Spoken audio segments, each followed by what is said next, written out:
The incredible events in the main character's story begin with a beautiful room where, in addition to elegant flowers, there is also unique dark-colored furniture where the girl sang different melodies. With red hair and garnet eyes, the lady held a brush covered in oil paints in her hands as she watched with a smile the canvas and how different strokes and colors gradually appeared on it. As a sign of completion, the lady made a decisive stroke on the white canvas, long and thick, having different colors, in order to quickly finish the masterpiece and look at her efforts. Even the palm of the young protagonist was covered in paint because her fingers did not let go of the brush, but constantly moved it across the canvas, stopping to notice the progress and then immersing herself in the process again. But when the protagonist of the story solemnly finished painting, the picture put down her brushes and looked at it. She realized that judging by the sloppy, harsh brushstrokes and the poor outline of the person, the picture was not so good. The disappointment did not upset the young lady too much, because on the contrary, she smiled, closing her eyes and realizing that her talent for drawing had after all gone somewhere if she was not impressed by her own works. In a luxurious but dark aristocratic room, the main character sat in front of the canvas and was upset because she understood that her abilities were no longer as impressive, great, and unusual as before. With slight disappointment, the lady lay down on the dark sofa, while her red hair lay on the furniture, and while she herself, sighing sadly, said to herself that she couldn't be Viola, but it was necessary. The girl closed her eyes because fatigue and indignation were increasingly filling her body, and she herself was thinking that even though she had Viola's body, her skills and voice, she still couldn't be her. And this is all because before she was a completely different person, who was reborn in the body of the red-haired Viola, and before the girl was herself, that is a lady with short hair. She also remembers the last moments of her life, because that day she was in an art gallery where she admired every painting that hung on the walls in complete silence and peace, because there were few visitors. The short-haired beauty stood near one of the paintings, watching her in a red blouse with white lines, and realizing that she had signed up for a subject like fine art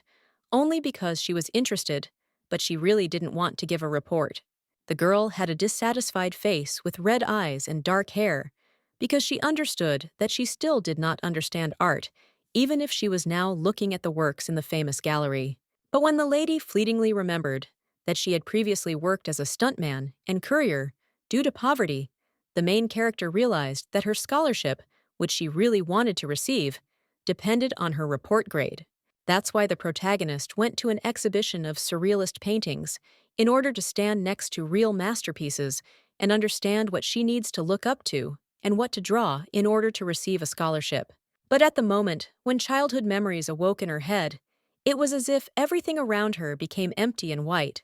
because she remembered how when she was little, she loved to draw and often brought her drawings to her mother. She recalls that she also attended an art club, the door to which she imagined when she realized that, in fact, drawing was not just a way to earn money for her, but a true hobby for her soul. As a child, the heroine remembers how she brought her drawings for evaluation, not only to her mother, but also to the teacher with blonde hair, so that she could admire them. But even in those moments, she had no obvious talent. But now she is in an art gallery and looking at all sorts of paintings, with lots of colors, realizing that they don't look so bad.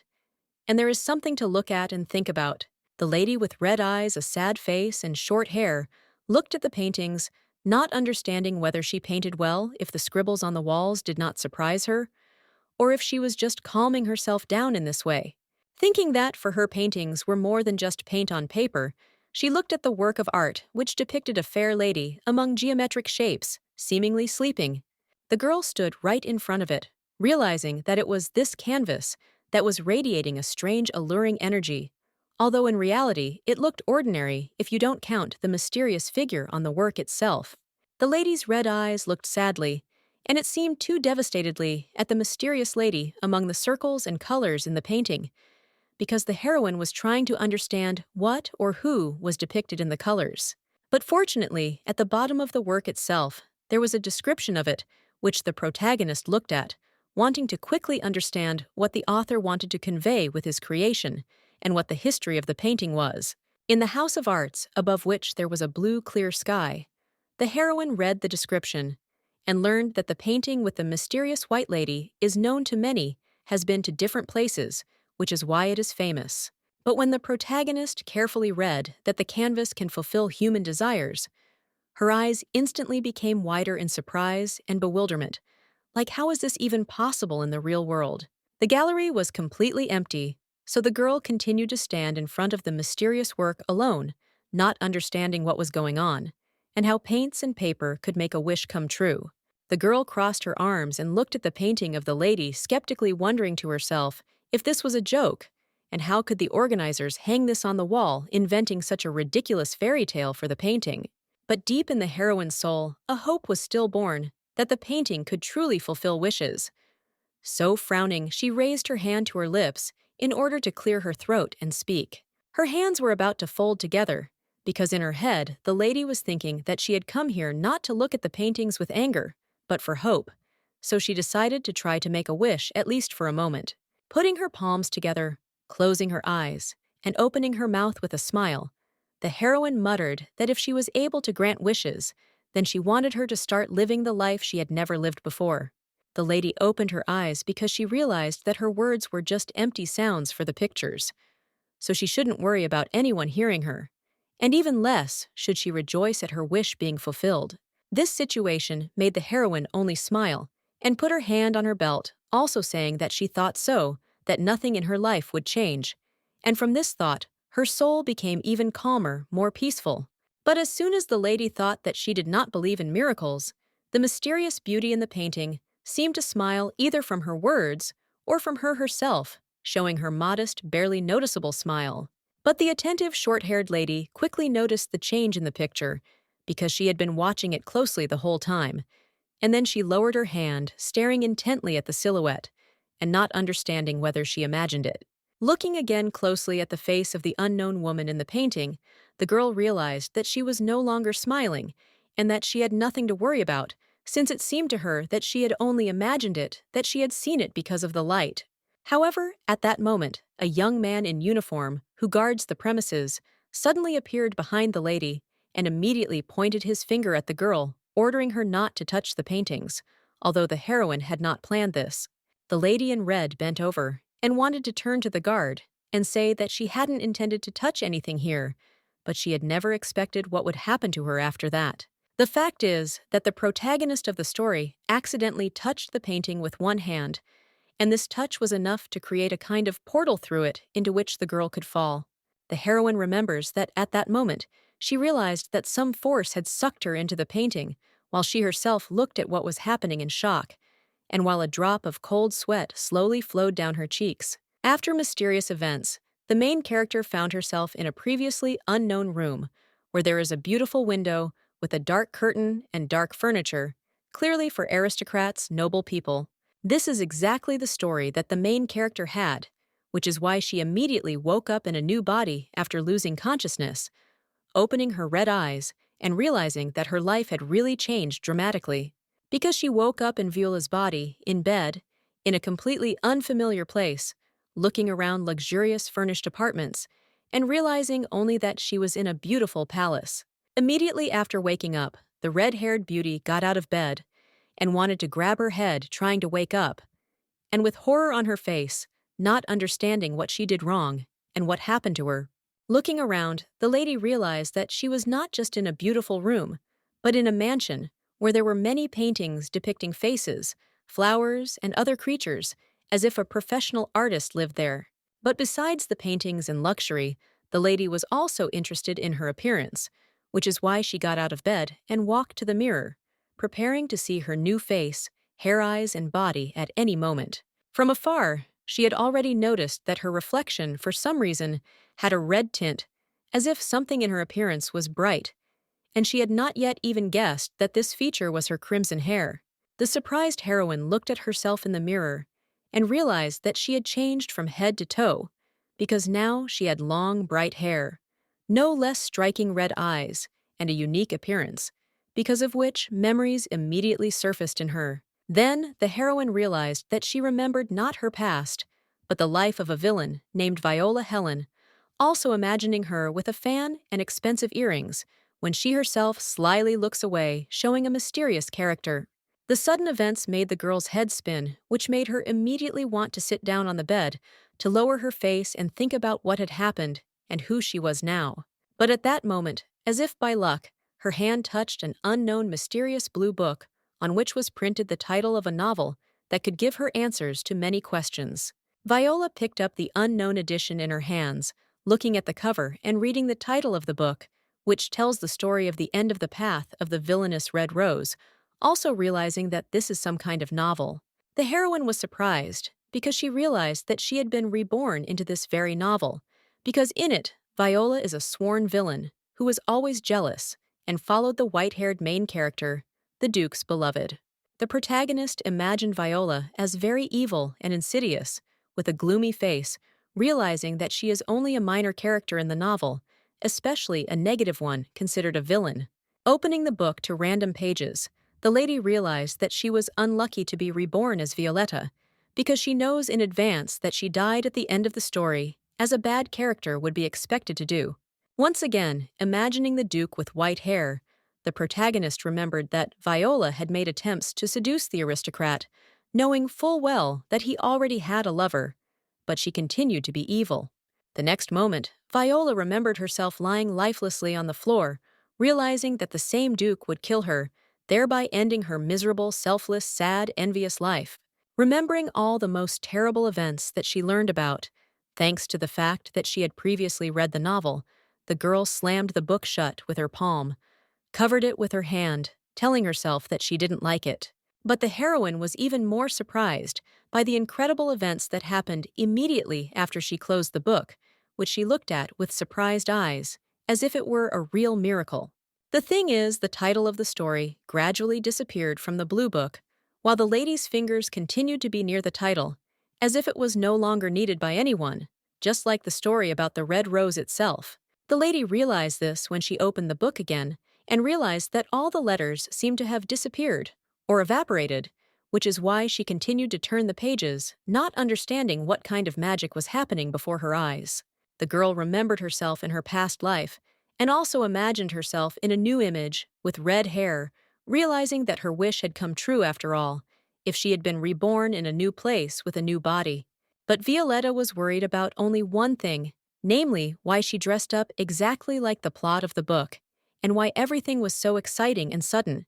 that she even grabbed her head and almost cried from hopelessness. Unable to bear it, being in the bright square castle, the lady screamed because the abrupt changes made her not only worry, but also give in to a nervous breakdown, as if this was a dead end and the end for her. But she didn't plan to despair, so she clenched her hands into fists, continuing to sit on the big bed and thinking that she wouldn't give up so easily, so she would do everything so that her life would not be miserable and in vain. Bringing her fist to her face, also lowering her head, and smiling, the lady thought that, from now on, she would not live the life of Villa boring and monotonous, but was going to change everything radically. The girl remembered that in that world there was no one to miss her, but when she imagined beautiful statues and works in her head, she realized that it was not easy in this world since art was important here. By presenting paintings with silhouettes of people, the protagonist of the story emphasized to herself that painting is no less important in this world,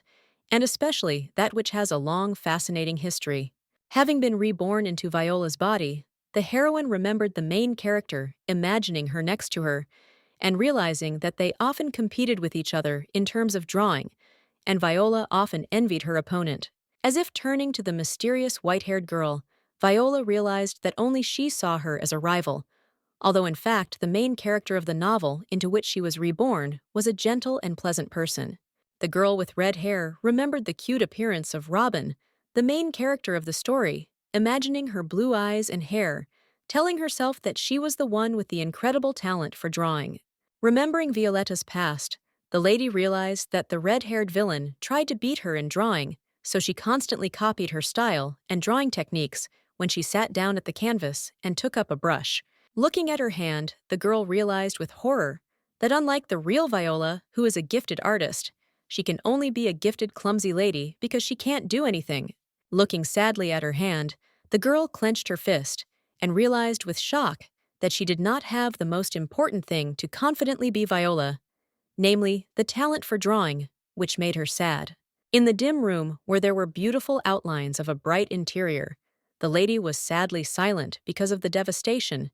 but when she thought a little, a good thought flew into her head. The idea came like lightning behind her body as she stared at her hand, thinking that maybe she could draw since she was in Viola's body, and her hands might remember the movements. Realizing with delight that she was now Viola Helen, the lady looked at the blank canvas in front of her, knowing that right now she should try to draw something to test her judgment. She decided to do it right now, because there were also many brushes, large and small, lying next to the canvas itself, which Viola wanted to use to translate her inspiration into a drawing. But after a while, when the lady was diligently drawing different lines, outlines, and strokes of dark and light colors on the canvas, Viola looked at her work in shock, realizing that everything was only getting worse. She turned pale beyond recognition as she held the brush in her hand and looked at her drawing, realizing that although she was in Viola's body and had her hands, she would never have her abilities again. The memories ended,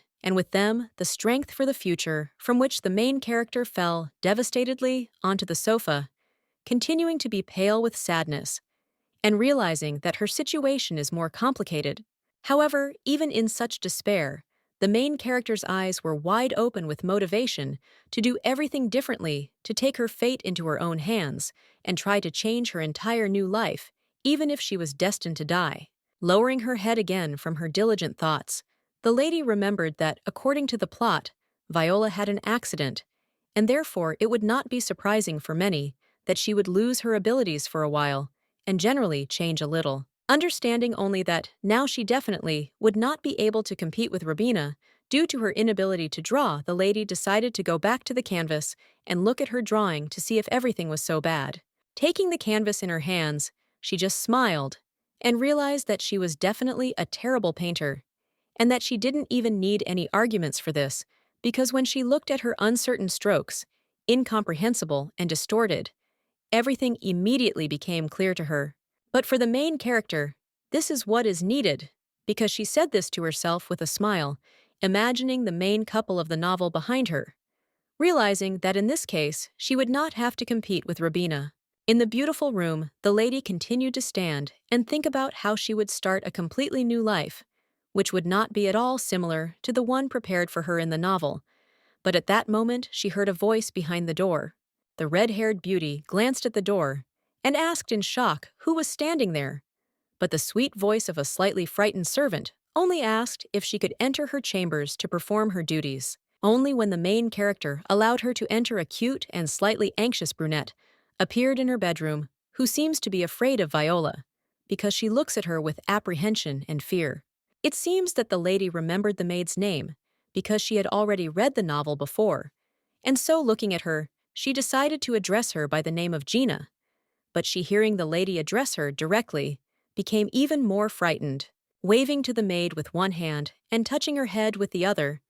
the lady, with her eyes closed, explained to the maid that she was not going to scold her at all, as she had done before, but simply wanted to know what she wanted. The still frightened maid looked at Viola and informed her that she had to go to Lady Robina's meeting, and therefore she should help her get ready. But the red-haired beauty, looking at her, only said that in that case she would get ready herself and would not need anyone's help. But upon hearing the lady's answer, Gina was about to burst into tears, which is why Viola compared her to a hamster that cries only because it is afraid that she will scold and scold her later. At that moment, the lady realized that she had to calm her down, which caused her cheeks to spread into a smile that could only scare the maid half to death, because she had scared everyone with her appearance before. Viola wanted to portray a warm smile, but all that came out of her was a terrible witch, with a cunning, scary face with which she looked at the servant, from which she turned away in fear, saying that she would rather leave her. The protagonist did not even understand why the girl was afraid of her and wanted to quickly leave the room, which is why she continued to look somewhere in bewilderment, not understanding what she did wrong. But she had to prepare for the meeting itself, where the main character of the novel would also be. So she decided to try on a red, slightly open dress, not understanding why all of Viola's outfits were so revealing. However, continuing to admire herself in the mirror, the lady posed and thought that this was the only outfit that suited her and that she liked herself, so she was not going to look at other dresses. Bowing her head forward with a sly smile, the lady said to herself that although she had no talent, she really liked her body, and especially her figure, hair, and face, and that is why she did not regret being reborn. The main character seemed to be on fire from her power, ready to show everyone the power of her mediocrity, while a frightened Jenna stood next to her at the door, asking the lady if she had finished getting ready. Having been inspired by her motivation, the lady raised her head and laughed like a real villain, because she was about to show everyone her lost abilities and absurdity, saying it as a joke, not seriously. But Jenna saw in front of her only the main character burning with anger and insidious plans, who was burning as if with a real fire, which made her even more scared, realizing that Viola had changed dramatically. Time passed, and so the girl quickly got into the carriage with brown horses, after which, after some time, she arrived at the destination city where the horses galloped in formation along the stone road. Even while in the carriage, the lady could not get enough of the view, so she put her hand to the glass and looked out the carriage window in surprise, as if she had never seen anything like it in her life, although that was actually the case. The lady looked at the numerous medieval-style houses, which were not only neat, but also snow-white, which surprised Viola, who said to herself that everything around looked like a fairy tale. And a few minutes later, the red-haired beauty arrived at the palace of the main character of the novel, which surprised her greatly, looking at Robina's snow-white palace with amazement and a fist near her face, because she was preparing to show herself. Looking at some of the elements in the garden of Robina's castle, decorated with numerous trees and bushes, the girl realized that when she looked at all this, she began to accept a little that she had ended up in the world of a novel. There were also flowers in the palace garden that had a charming pink light past, which the beauty passed, realizing that her small but important wish had come true,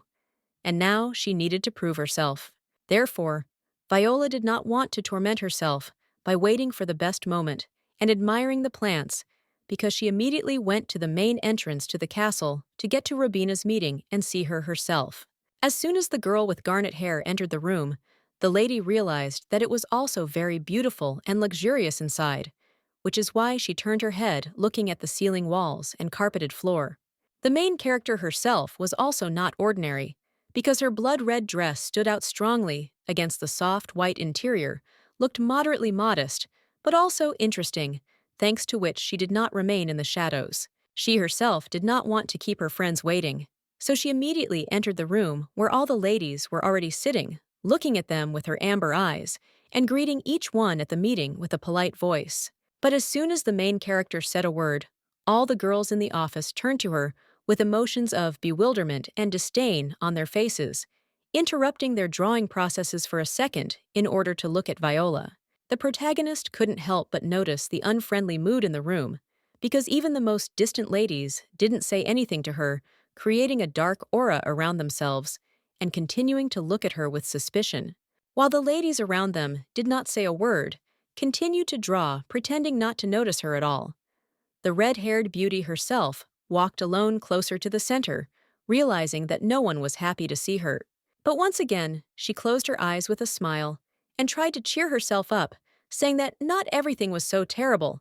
and she just needed to be patient, because now she would show everyone her mediocrity, and everyone would understand that she was worthless, and there was no need to pay attention to her at all. With the thought of walking with a firm gait and ignoring the company's disdain, Viola took a seat a little way from Robina, intending not to see her again, but this surprised everyone. This was immediately noticed by Robina, a white-haired lady with blue eyes, who looked at the heroine from behind the canvas and asked her why she did not sit next to her, since she had saved her place. Viola tried to answer indifferently and without unnecessary suspicion, so with her eyes closed, she said monotonously that she wanted to paint here today, and she was already picking up brushes. The words of the protagonist of the story touched Robin so much that she wanted to cry the moment she heard Viola say those words.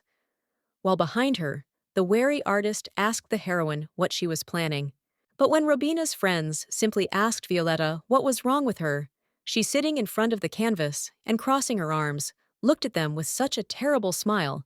that everything around became darker and gloomier. It turns out that the lady was asking the girls what exactly they didn't like about her behavior, but the two friends never answered Viola's question because they were afraid of her, which made one of them even shake. Also, other girls were looking at the heroine of the story, be it ladies with blue or green hair, and Viola felt their glances very well, but they could not diminish her confidence in her skills. Taking the brush in her hands, the red-haired witch immediately ran it across the canvas, causing the green paint to spill across the paper, while she herself frowned at her creation like a true professional. Having gathered the strength to show everyone the true skill of a talentless person, the lady, after some time, was able to depict on canvas, not the vase with flowers itself, which was supposed to be painted, but only its outlines in geometric figures. The girl looked at her own creation with bewilderment, because she could not understand whether it was good or how others would react to it.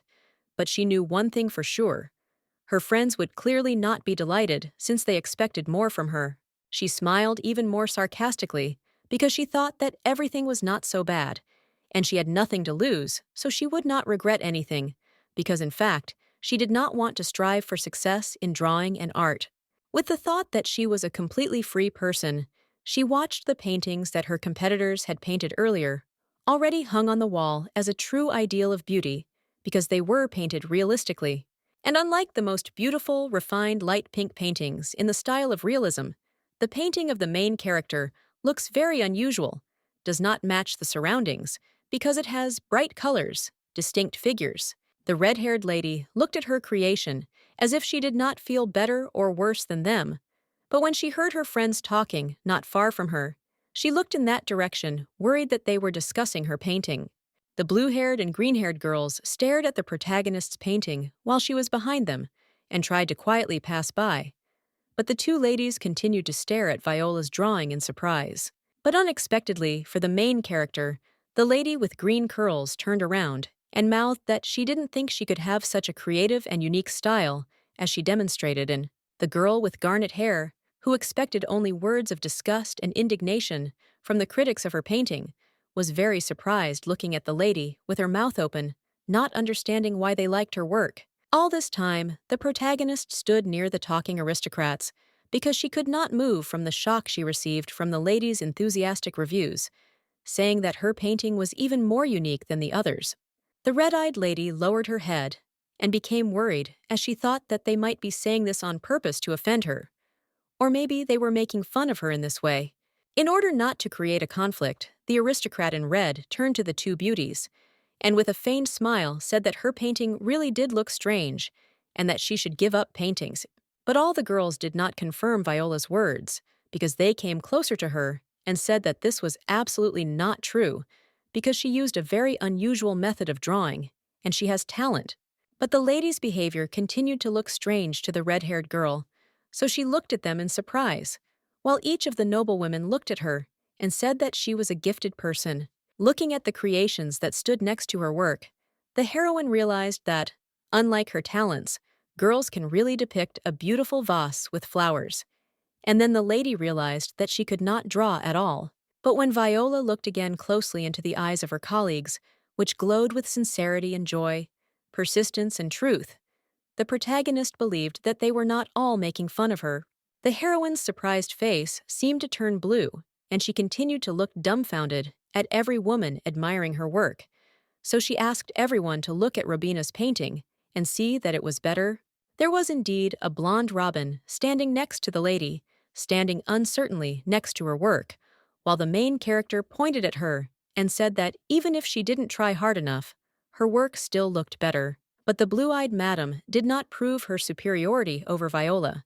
but instead looked at her old rival with regret and sadness, as if she was about to say that her words were not true. At that moment, all the girls fell silent, because they were afraid to say too much, so they modestly lined up in a row and hesitantly said that perhaps Robina's painting was better, but Viola's words were still a lie. But the girls still approached the red-haired beauty, closer, explaining to her with a pinch of assertiveness that she should show her work to the whole world. But at that moment, Robina stood nearby, as if in the shadows. Robina seemed to become sadder and sadder. Everything around her became white and empty, because the corners of her lips turned down either from sadness or from envy, because she looked at the girls who were giving all their attention to Viola. But what was the main character's surprise when Robina, instead of stepping aside or remaining silent, put her hand on the shoulder of the astonished Viola, who looked at her while Robina said that she thought so too. A slight blush appeared on the blue-eyed girl's face as she continued to look at the heroine and tell her that they should all put her painting on display for everyone to see so that many could see her talent. As soon as Robina smiled, the Garnet Lady even had to cover her hand from the fact that her fair-haired beauty flashed her beauty and charm in front of her, which she had never seen anywhere else. But the words of those around him only left the protagonist of the story to think that if people in this world see her paintings differently, that is why they admire her work, which is already hanging on the wall for everyone to see. She even had thoughts about being called the local Picasso here. But by this time, the meeting was already coming to an end because the red rays of the sunset fell on the aristocratic architecture in which the main character was located. Viola decided to drink tea in silence, which is why she put a mug with golden ornaments and tea in it on the table. But she did not expect that, at that moment, someone would interrupt her peace and call her by name. Next to her was a girl with short and light hair, who looked at the main character with a puzzled expression, asking if she was bored with their conversations, if she was silent. But Viola, with a cup in her hand, said that it was not so. Noticing the heroine's silence, the other girls said with a smile that perhaps she liked talking about men more than about paintings. But the lady with the bob sitting next to her only became slightly nervous. But this did not embarrass the main character, because she only coquettishly adjusted a strand of her hair, smiling, and saying that she does not mind being in the spotlight of men, because she knows that they often like her. Then, the same smiling lady, with a playful smile and long dark hair, smiled, saying with feigned joy that men liked Lady Robina more than she did. An awkward silence fell between the ladies, because they didn't know how Robina herself would react to such words, but they were very surprised when she didn't even get angry or laugh, but simply drank tea in silence nearby. Viola, with a cup in her hand, realized that Robina herself didn't seem to mind hearing this, so she sighed and replied that she had paid attention to men before, but now she didn't need them. Having told the truth to her friends, she began to drink tea calmly, because now that everything in her life had changed, she no longer wanted to chase after someone else's, and especially did not want to run after some aristocrats. The lady imagined her hand holding a brush with paint, which is about to create a new masterpiece on a piece of paper, thinking that she wants to live a quiet life. But if her paintings are recognized, she can fulfill her childhood dream. But at this time, the young ladies themselves, hearing from Viola that she no longer wished to be in the company of men, looked at her in amazement and asked how she could even say such a thing. Viola just scratched her head, looking at her friends with a puzzled expression on her face and wondering what she had said that would make them so surprised by her sudden decision to no longer be in demand among men. However, the thoughts and reflections of the main character evaporated when she noticed Robin with her eyes, but not the same as before, which surprised her incredibly and made her eyelids rise up. The thing is that Robina's face became somehow dull and empty-mouthed, and this is what alarmed the main character, because earlier she saw the fair-haired beauty with a smile, or at least with curiosity in her eyes. The other ladies continued to have fun and carry on the discussion with a smile on their faces, as did one of them looking at Robina and asking her if the rumors that many were spreading about her were true. But at this time, Viola herself was watching only Robina, not understanding why her mood had suddenly become so changeable, and whether it was because of conversations about men and their attention. She seemed to perk up a bit as she looked at her friends with curiosity, as the girls around her began to ask her about the rumors, like if it was true that she had recently gotten engaged to Duke Evan himself. One dark-haired beauty in a blue dress even rubbed her hands and told Robina, with a smile, that they were incredibly suitable for each other, but they wanted to know more details about her secrets and relationships. But when the conversation turned to a person like Evan, a light bulb seemed to go on in the heroine's head, causing her to raise her eyelids in surprise once again, because she realized that this was the main male character in the novel. Viola immediately imagined Duke Evan and Robina as a couple, thinking that the plot of the story she found herself in was still developing very quickly, even faster than she expected, because as she understood, they were already a couple. Having imagined his smile in her head, among the bright angelic light, the heroine realized that, judging by the description from the book she had read earlier, he had an incredible appearance and a noble face. The lady also imagined him in clothes appropriate for aristocrats, or more precisely, in a snow-white uniform with gold elements, because he is not a simple nobleman, but a respected duke. Tilting her head, the garnet-haired girl thought about how incredibly attractive he was, and how she would be attracted to him if he were free, but Robine only said that she was happy for her happiness. But immediately after her words, a deep silence fell, because all the ladies fell silent and looked in surprise at the already excited heroine, who realized that she had spoken as if she envied Robina and her love. While drinking tea, the girl told herself to sit quietly in the future and not say anything unnecessary if she did not want everyone around her to misunderstand her words and consider her an envious lady with bad manners. And so a beautiful crimson evening arrived in the world of the main character, which she met for the first time, and in which she saw Robin for the first time, learned about her abilities, met others, and enjoyed the beauty. She was about to leave because everyone else had left the tea party and gone home,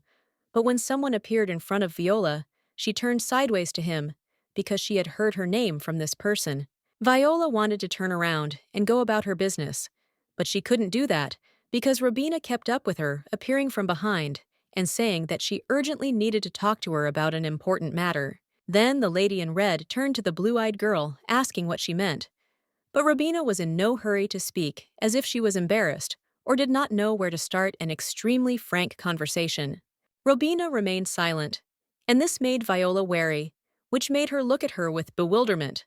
not understanding why her fair-haired friend was so hesitant and in no hurry to ask her for what she came for. Robina surprised Viola even more, because she was on the verge of tears from the words she was trying to say, while she looked at her fingers, which were touching each other at the tips. Out of desperation and misunderstanding, Viola wanted to wave her arms, which she imagined in her head, while Robina continued to stand there, trying to muster up the courage just to say a few words. Then the girl with blue eyes wanted to wipe away the tears, with her eyes looking down, and whispering to Viola that she really didn't want the long-awaited engagement with Duke Evan. In the dark garden, where the foliage of the trees was illuminated only by the golden rays of the sunset,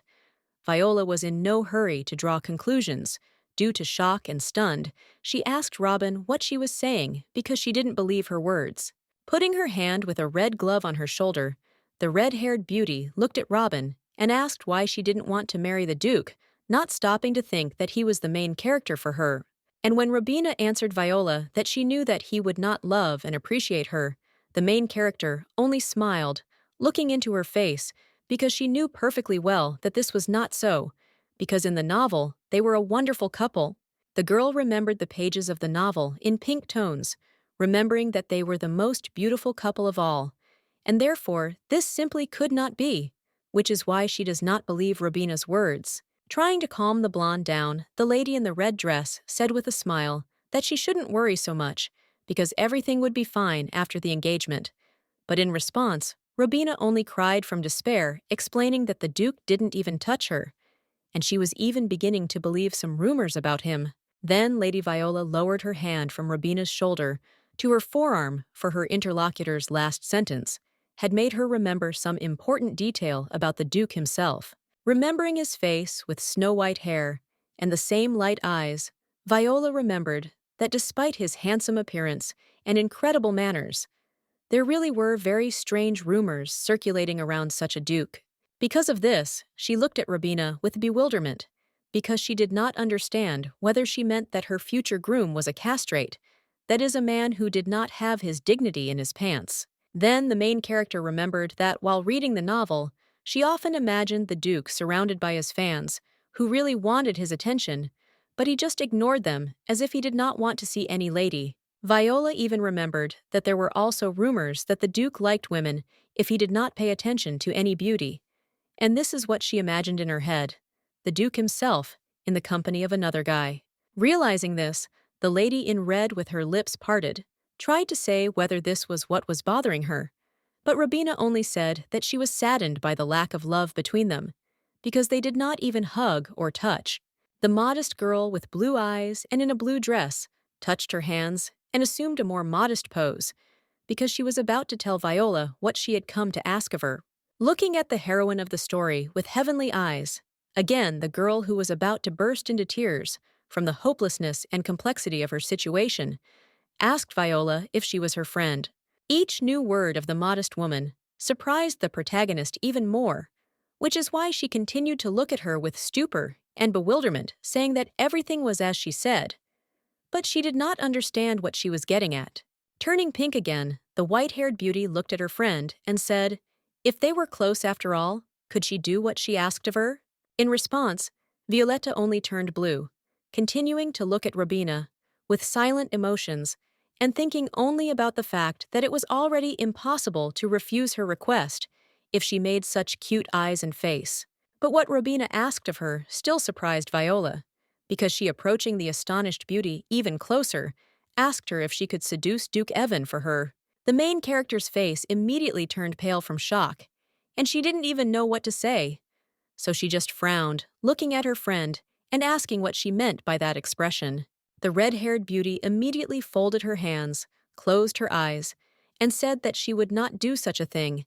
and that she had never heard such strange and absurd requests addressed to her as Robina told her. Being near a beautiful, clean, and snow-white fountain, Robina tried to convince Viola, saying that the Duke was castrated and she still does not like such men, which is why it will be easy for her to help her. But the main character refused again. The confused protagonist grabbed her head, which made everything around her become darker and seemed to flash with lightning, while she herself panicked, saying that in this case, everything would be exactly as described in the book. The girls continued to stand in the gazebo and talk next to each other when Robina told her friends that she had no one else to ask for help, and if she responded to her request, then everything would be resolved very soon. But when another brilliant thought came into the head of the red-haired beauty, everything around her seemed to become brighter, and she herself allowed her eyes to shine because she realized that in fact, she was only fulfilling Viola's request. Realizing that in this case, they would definitely not fall in love with each other, the heroine imagined the Duke's body and remembered that he could become an excellent model for her to pose for and paint. Imagining the Duke as if on a wanted poster, she realized that she just wanted to try a new style of painting, and in the case of Evan, she would not have to fiddle around for long because she would break off the engagement very easily. The lady mainly thinks so because she knows Evan's main secret, which is why she imagines him as if drawn on a wanted list, where he himself is pinned to the wall with various papers. And as soon as the main character said at least one word, that meant that she agreed to fulfill the request, Robina seemed to glow with happiness, even more, looking at her with a smile and joy, thanking her for the service. It was already dark around the gazebo because of the night,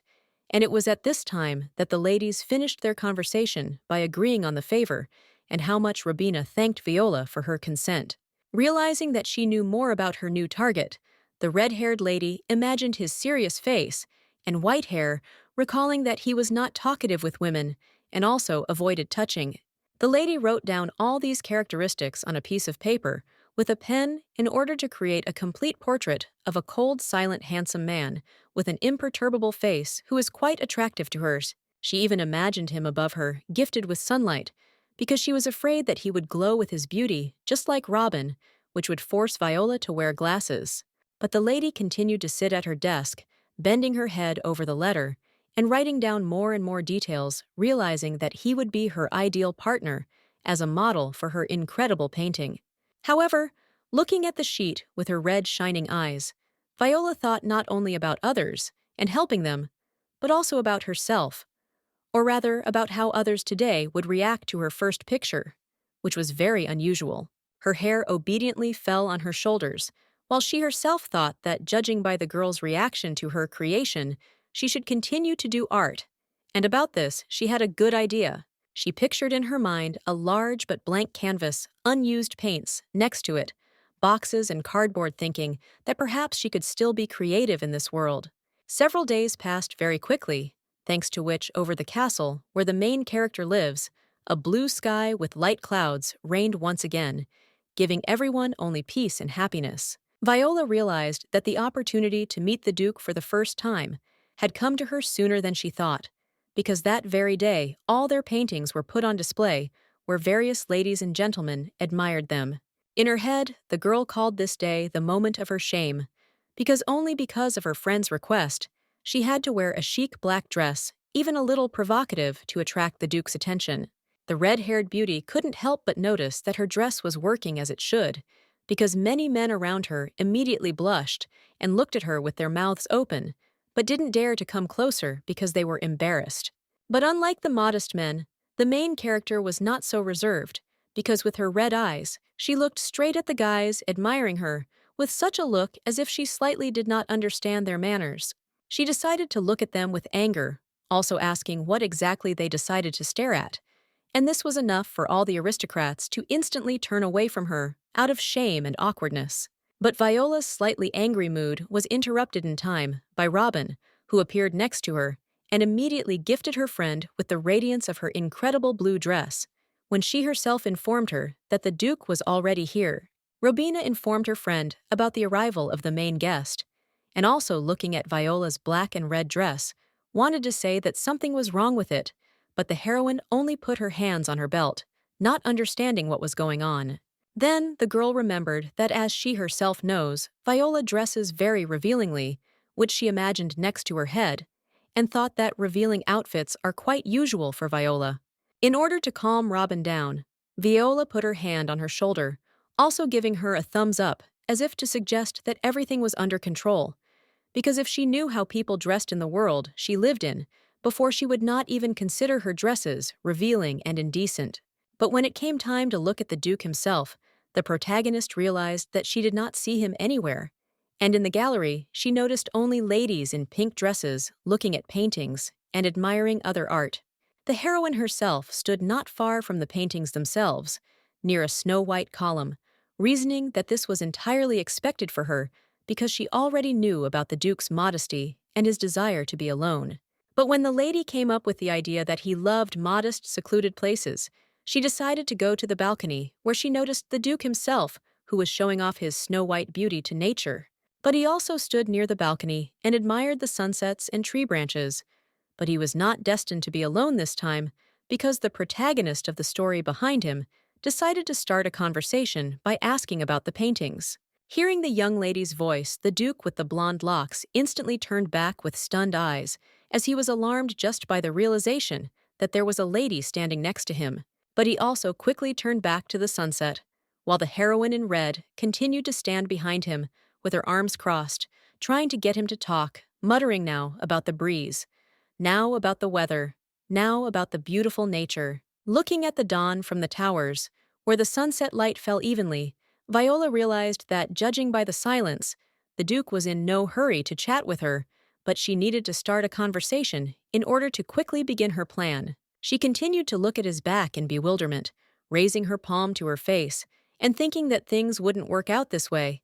But she knew his main secret, so it would be difficult for him to get rid of her. The Duke continued to look at the sunset as if there was no one behind him. But in fact, Viola was thinking that although Robina was worried that he would not love her, she was sure that he would fall head over heels in love with her. But when the lady thought something about castration, the protagonist of the story only looked away because she realized that there was no exact information about this, but she was also not sure that the Duke was completely healthy. Indecent thoughts about what was in the Duke's pants made the lady look intently there, as if she wanted to quickly find out if it was true that he did not have his main asset. But she was unlucky, because it was at that moment that Duke Evan decided to turn to her and ask what was the matter, while the red-haired girl herself was frightened by his behavior and surprise. And the Duke himself, who was clearly dissatisfied with the main character's manner, looked at her with anger and gloomy eyes, asking where she had just been staring and what she wanted from him. The girl just grabbed her head with her hand, while the man looked at her so intently and displeasedly that it seemed like a blue cloud of anger was about to form around him. But she said that she herself hadn't noticed where her eyes were directed. But she became even more confused when she turned her head and realized that Robina was also hiding behind the curtain, clearly waiting for action. And then Viola realized that she needed to act quickly. She dared to take the first steps towards the Duke, showing him her red shoes dress and confidence, which made Evan instantly tremble as if they were the main danger of his life. The girl did not limit her beauty to just dresses and shoes, and therefore she strove to quickly charm the man with her hair red as pomegranate juice, which swayed beautifully in the light wind. Coming closer to the Duke, the beautiful and charming lady tried to seduce him with a smile, asking if she could make him one small but very interesting offer. The guy turned half sideways to her, as if he didn't want to have any contact with the lady at all, but still looked at her with a contemptuous gaze, asking what other offer she wanted to make him. Duke Evan was even more surprised when the smiling girl showed him her goodwill and said that she would only help him, but the mysterious offers of the stranger only made the aristocrat wary. He continued to look at her with aloofness, asking how she could help him if she herself was Viola Helen, a person who was well known to everyone because of her ambiguous reputation. When the lady appeared in front of him while on the balcony, the white-haired guy admitted that he knew very well what kind of person she was, so he was surprised by her intentions. The lady just put her hand on her cleavage, thinking that she understood the reason for Evan's neglect, so she turned her head towards him and said with a smile that he should not strain himself because of her. But even so, the white-haired Duke turned away from her, closing his eyes and saying with a gloomy face that she was absolutely not the kind of person for whom he would strain himself, especially since he didn't need her. The girl continued to stand behind her red hair, blowing in the wind, also asking the man if he was interested in what kind of help she was offering. But Evan once again said that he didn't need her attention. At that moment, the heroine looked at Robin, who continued to stand and peek from behind the curtain, hoping that Viola would succeed any minute. And then she realized that she needed to act faster and more accurately. Viola decided to slip up to the white-haired handsome man's face and quietly whisper to him that he would refuse even if she knew his most important secret. And from these words, the Duke's eyes became wider. He instantly turned to her, and with an angry face and puzzled eyes, asked what she meant, when his rough voice made even the space around him darker and gloomier, saying that he didn't like the heroine. Only then did the white-haired handsome man turn to the protagonist, with a face as if he wanted to hear the details from her. And thanks to this, the lady realized that it seemed like she had made him doubt his choice. At that moment, she imagined him as a white cat who hissed at her and wanted to bite off her hand only because he was touching him and annoying her too much, but this was only to her advantage. The couple found themselves on the balcony under the red rays of the sunset, when the main character, suspicious to the man, began to approach him closer and closer, which is why Evan moved away from her, asking what she was doing. But Viola seemed not to listen to him, and did not answer, only continued to come closer to him, which made the Duke even more embarrassed, and stepped back fearfully, opening his lips and asking her what was the matter. Viola continued to carry out her plan, which is why she extended her hand with a dark glove to the Duke, saying in a pleasant voice that she knew his secret very well, and what would happen if she touched it. The lady extended her hand right to the worried man's face, which was why she was about to touch him, which was what was causing him such anxiety, but she continued to speak as if she knew perfectly well what would happen after that. Unable to bear the suspicious behavior of the young beauty, the blonde leaned back from her and covered his face with his hand, looking at Viola with an embarrassed look and telling her to immediately stop her strange behavior and manners. But this was exactly what the girl was trying to achieve, which is why a sly and wide smile instantly appeared on her face, when she also slyly said through it that she thought he would fall for her trick. She moved her hand down to his chest, still looking straight into his eyes, causing Evan to blush and stand still, also asking him if his body would get really hot if she touched it. At that moment, the Duke's eyes opened so wide in surprise that he himself did not know what to say to the lady who really knew too much about him, and willingly took advantage of it, manipulating him. Viola clearly felt that she had hooked Evan, which is why she continued to look at him with garnet eyes and say that she knew his main secret, and if he refused her offer, it would be bad. Having imagined in her head a certain piece of paper with the ducal symbols, the lady remembered that thanks to the novel, she knew very well that in the Duke's family, one disease was passed down from generation to generation. Also imagining the Duke, who seemed to be chained by a bunch of hands, making him feel indignant,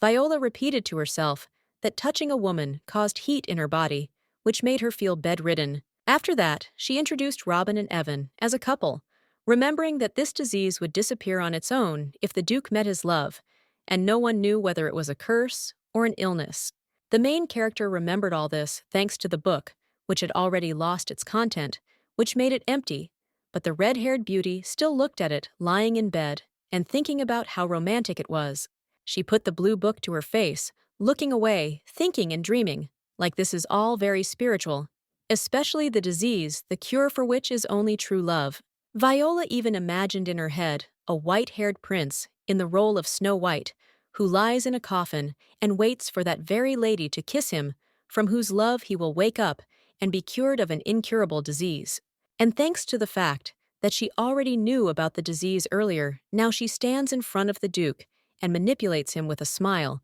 so that she will help him in something, so that he will get rid of this disease. The red-haired cunning lady could only cover her smile with her hand and look at the Duke, who turned away from her, worried and wondering what would happen if he agreed, and what would happen if he refused. Noticing that her interlocutor was standing and staring at her with empty, confused eyes, the heroine said with a smile that he shouldn't look at her like that because she was offering help not for free, but for a certain service. Imagining the Duke's naked body next to her, who seemed to be posing for her, the heroine decided to immediately notify Evan, saying with a grin that in exchange for saving her from illness, she wanted him to be her model for the painting. Although the lady's words about posing for Karina were half a joke to make Evan believe in her intentions, the Duke continued to stand in front of her seriously and ask what she had in mind, while Viola answered that nothing like that. In response, the man only frowned once again, asking the lady what she wanted, and telling her that he did not understand her intentions. And then Viola realized that her victim was a tough nut to crack if he did not want to agree quickly. The lady decided to turn her head away and arrogantly say that he was not her type at all, so he should not think that she wanted to bewitch him or make him fall in love with her, but simply wanted to help and receive favors. The already astonished guy was even more surprised by the lady's words that she liked more assertive and persistent men, which is why the white-haired aristocrat looked at her with genuine shock. The girl immediately noticed the Duke's very surprised face, which is why she also looked at him with bewilderment, not understanding what she had said, because there seemed to be nothing unusual in her words about men. The couple continued to discuss on the balcony of the beautiful and perfect castle, which was evenly illuminated by the late sunset light. And when Evan asked Viola why she was trying to help someone who was not even her type, the lady only said that she wanted a quiet life, and all this was just for her sake. The lady's lips parted as she decided to confess to the man that she had previously repeated Robina's actions all her life, trying to surpass her in everything, but now she no longer strived for this, but wanted peace. The Duke looked at the sincere girl with his mouth open as she continued to speak, with a smile saying that she had realized her worth, and therefore would not strive for someone else's good, because now she wanted to help him and Robina be together. The white-haired handsome man was speechless from surprise, so he looked at the lady with parted lips, while she said that she wanted him and Robina to be a real couple and not just husband and wife on paper. Then the inspired heroine put one hand to her waist and pointed the other somewhere to the side, saying that if he doesn't believe her words, then let him look where she points him. Soon the couple looked where Madame wanted, namely, at her painting in the gallery, which they both stared at, and which Viola began to tell Evan about, saying that it symbolized the beginning of her new life. Looking down, the red-haired beauty muttered that her proposal was quite good, since he had chosen Robina for the engagement, which meant that he did like her to some extent. Only the words of another girl made the Duke remember Robina's charming smile, which, like a small ray of light, should be among the sunflowers in a modest light dress and hat. Still, the calm and cold Evan wanted to tell Viola that she was wrong in some of her judgments, but she immediately brought her index finger to his lips, ordering him to be silent, because she herself understood everything perfectly well. Immediately after this, she confidently turned away from him and clasped her hands behind her back, saying that she already knew everything and she didn't need his extra words to understand that there were some feelings between them. Imagining Robina's incredible beauty, her hair and modesty, Viola admitted that she had previously envied her because she was so sweet and incredible, attracting attention to herself. Deciding to further press Evan's doubts, She turned to him with a sly face and a sly smile, saying that she too would definitely get her, and even more than she loved her herself. The Duke could not help but succumb to the beautiful words of a woman who could so easily convince him, which is why he sighed, closed his eyes, and lowered his head, saying only what seemed to be clear to him. He had already asked the lady what would happen if he agreed, but she would not be able to lift the curse, to which Viola, looking at him with a slightly blue face,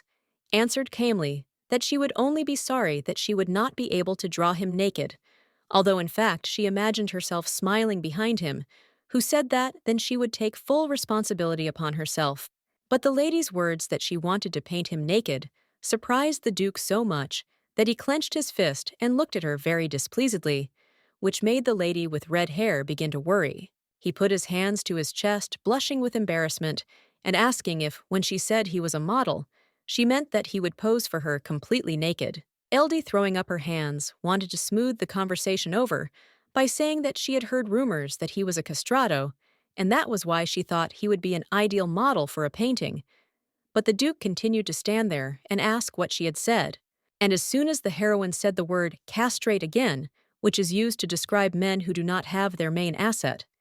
Evan's eyes once again opened in surprise and incredible shock. At that very moment, he began to shake incredibly from embarrassment and anxiety, while Viola, who noticed this, tried to say that she didn't think at all that he was somehow different. But the guy moved his lips and tried to explain that everything was wrong. The young man bowed his head from the difficult emotions and blushed even more, closing his eyes and frowning with difficulty, telling his interlocutor that he was not a castrato and that she was thinking about him incorrectly. The guy even grabbed his head and turned it away, saying with difficulty why he should explain this to some lady, while the red-haired lay in front of him looked at him with curiosity and slight surprise. The main character of the story only smiled, looking at the Duke and telling him that from now on she would not consider him a castrato if he was so uncomfortable with the topic. When the Duke had a look of devastation on his face, Viola said that this was proof of her good intentions, because she would not call a man she liked a castrato, and then Evan said that he understood everything. As soon as the heroine realized that the man had nevertheless agreed to cooperate with her as a sign of gratitude, she wanted to touch him.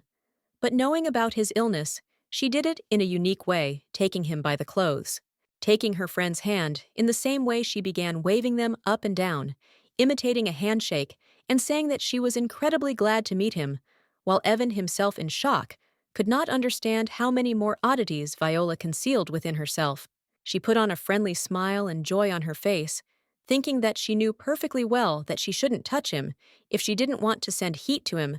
and that's why she only touched his sleeves. After some time, she returned to the gallery, but there were surprises waiting for her there too, because she noticed that the visitors were not looking at all the paintings, but were crowding around one, looking at it with surprise. But the lady did not understand the strange behavior of the people, which is why she looked at them with surprise, while curiosity awakened in her head, pushing her to find out what the crowd liked so much. When she came closer, everything became clear, because a bunch of people were looking only at her colorful picture, while she herself grabbed her head and realized that she was attracting attention to herself again. People, it seems, experienced only emotions of shock and curiosity, with which they looked at the work, forcing the heroine to think that it was a real shame for her if everyone was so surprised by her creation. The heroine hid behind a column out of fear, but was even more amazed when people began to say that the technique in her work was incredibly unique, and that they had never seen anything like it, something that made them unable to take their eyes off the painting. Even a professional-looking artist with a mustache and a hat thoughtfully said that everything in the painting was thought out down to the smallest detail, although Viola, when creating it, did not even think about what colors would be best to use. Remembering herself in a past life, who often heard only empty insults from others, which made her angry, the heroine thought that people here were behaving strangely if they suddenly began to praise her work. But even the lady with green hair, with her lips parted, asked people if this was Lady Viola's masterpiece, while the author of the painting himself stood nearby and looked at it because he was afraid of public attention. The girl wanted to slip away from the gallery unnoticed so that no one else would see her, but she failed, as she immediately stopped when she heard Robin's voice calling her from behind. She seemed to want to cry from despair, but she held back, not understanding why her fair-haired friend was so attentive precisely at those moments when she needed to quietly leave prying eyes. Turning around, Viola immediately noticed several people staring at her in shock, which made the heroine think that they despised her for copying Robin. But she wished that they would all notice how her style had changed and how she no longer tried to outdo her friend in drawing. But what was Viola's surprise when one man put his hand to his face and said that her drawing style had become much better, and the lady next to him with blue eyes only agreed, saying that she herself did not recognize her creation. Thanks to this, the atmosphere in the gallery was much softer, and it seemed that other paintings with warm tones also shone with a pleasant light from the kindness of everyone present, thanks to which the heroine smiled. Taking advantage of the moment when everyone was looking at her, the main character decided to turn to the surprised Robin and say that now Noah will not imitate her and envy her, but is going to go her own way. The white-haired beauty with pigtails and the same angelic eyes stared at Viola with genuine shock, saying her name as if to say that not everything was so bad, and there was no need to apologize. But the protagonist of the story continued to insist on her own closing her eyes and parting her lips in order to personally apologize to Robina if she had offended or hurt her in any way. She also decided to get even closer to the blue-eyed girl who was shaking with excitement, continuing to say that her paintings were simply amazing, and for this reason, she wanted to copy her and also wanted to be as bright as she was. Viola even took Robina's hands in hers in order to make closer contact with her, continuing to say that she now loves herself as she is and also respects Robina and her work. Looking into the girl's eyes with her red eyes that shone with hope and sincere emotions, Viola once again asked Robina to forgive her if she had caused her pain or inconvenience because of her envy. There was only light and joy in the heroine's eyes because she was no longer the same gloomy person, and she no longer wanted to be one,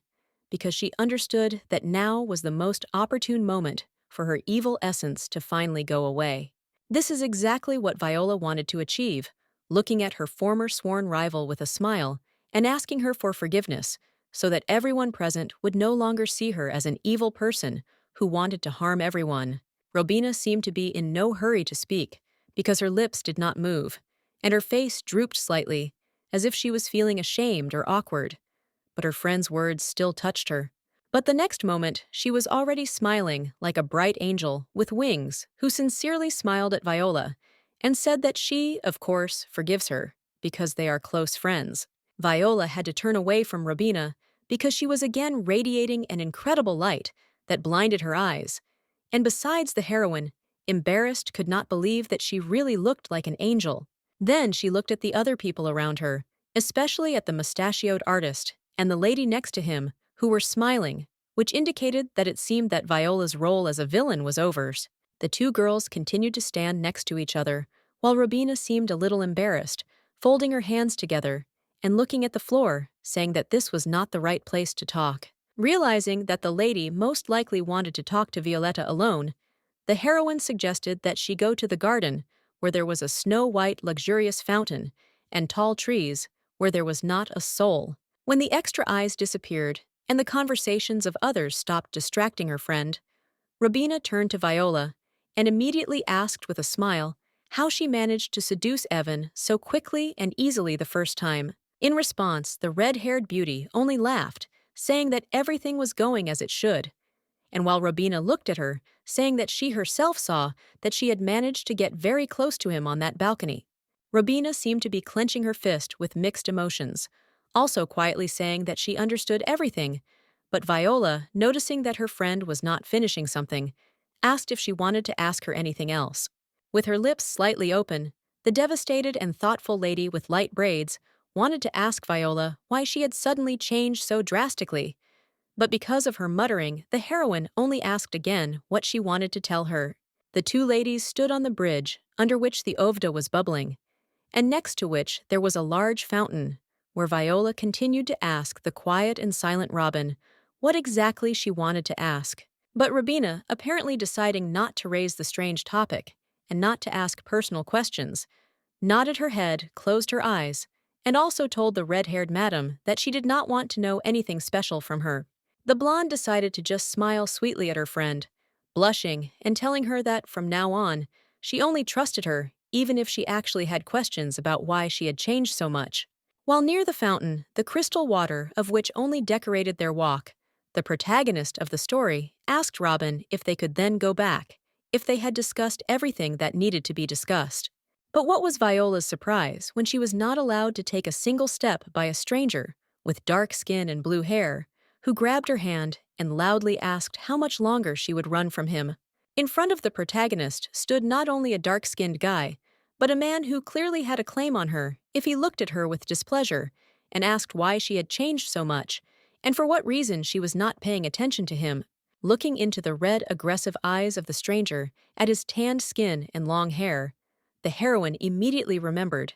that according to the plot, he is a close friend of Viola and has the name Theo, but now he shows himself as a boor. But it seems that the heroine was not so much surprised by him as she was astonished by his bad manners, which allowed him to grab her wrist so hard that she looked at him with bewilderment and incomprehension. But at that very moment, she frowned with anger and fury when she remembered that, according to the plot, it was him who was seduced by the past Viola. But now she doesn't like him at all because of his incredible rudeness and bad manners. Soon, a real quarrel began between the couple, in which they both shouted at each other, while the red-haired beauty ordered Theo to let go of her hand, and while the man himself asked her why she was running away from him. The girl even felt a strong pain, which made the world around her become darker, and she herself closed her eyes, because the guy continued to hold her hand, saying that he would not let her go until she told him why she was ignoring him. The tall man didn't even think of letting go of the lady's wrist, so Viola had to give in, which is why she said that she didn't think there was anything between them, so she didn't want his attention. But this only angered Theo. Veins appeared on his face with anger as he shouted at Viola and looked at her saying that this wouldn't do because he still had something to tell her, so she wouldn't go anywhere until she heard him out. All this time, a frightened Robina stood on the man's back, to whom Theo turned, telling her that it was better to leave them alone now, because they would begin a private conversation that would take place without any extra people present. Robina, apparently not realizing that an aggressive man could pose a danger to her friend,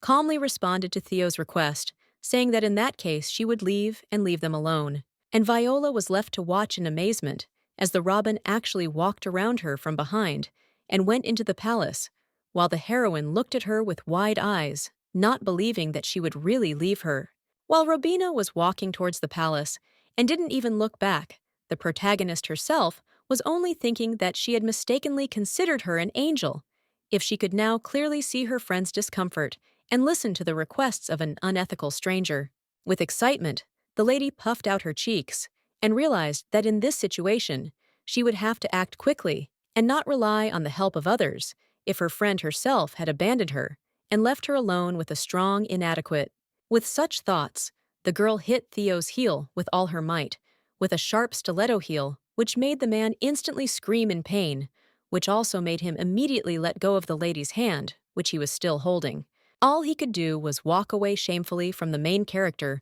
who was triumphantly holding her hands on her belt, smiling as she watched the scoundrel go and asking him if he had any idea that she really wanted him to let her go. But when the lady looked at her wrist, she immediately stopped laughing, because in the place where the man had held her, there was an unpleasant redness that hurt from small scratches and abrasions. Viola looked with disgust at the wound the man had left her with, as if it was the most disgusting thing he could do to her. But she had no choice, because now she had to somehow punish the inadequate man for what he had done. Unable to bear it, she showed him her fist, while he himself was sitting on the ground, because the pain in his heel forced him to stop walking, and thus he was left to look at the heroine, threatening him with reprisals if she saw him again. But the surprises didn't end there, because behind her, the girl noticed Robina, who for some unknown reason was heading either towards her or Theo, which made Viola look at her in surprise. Turning to her, the red-haired lady wanted to tell her friend with a smile that she was okay, and there was no need to worry, but she herself did not notice how Robina leaned not towards her, but towards Theo, anxiously shouting his name. Viola could only turn white and turn to stone in shock, which is what she wanted to do, not understanding what had just happened, and whether she was right in understanding that Robina was more worried about the inadequate person than about her. She even fell to her knees in front of him, asking if the same thing could happen to him as to the Duke. But Theo only looked at her with displeasure and said that he was fine and only had a sore foot, while Viola looked at them and realized that she could not recover from the shock. Viola had only to return back to the palace with a strange emptiness, looking somewhere to the side and thinking that she would never have guessed that Robina and Theo were closer than she was to her. But Viola did not have to be bored for long, because as soon as she appeared in the room, Duke Evan immediately turned to her, calmly saying that it seemed that Robina valued Theo more than her as a friend. However, Viola only lowered her eyes to the floor as if from sadness and misunderstanding, telling the Duke that she did not know anything specific about this, since he himself could not understand whether she was dear to Robina or not. Remembering her appearance, her face, her innocent eyes, and her blonde hair, the girl thought that, of course, she knew how sweet and kind she was, but before she couldn't even think that it was all just an image,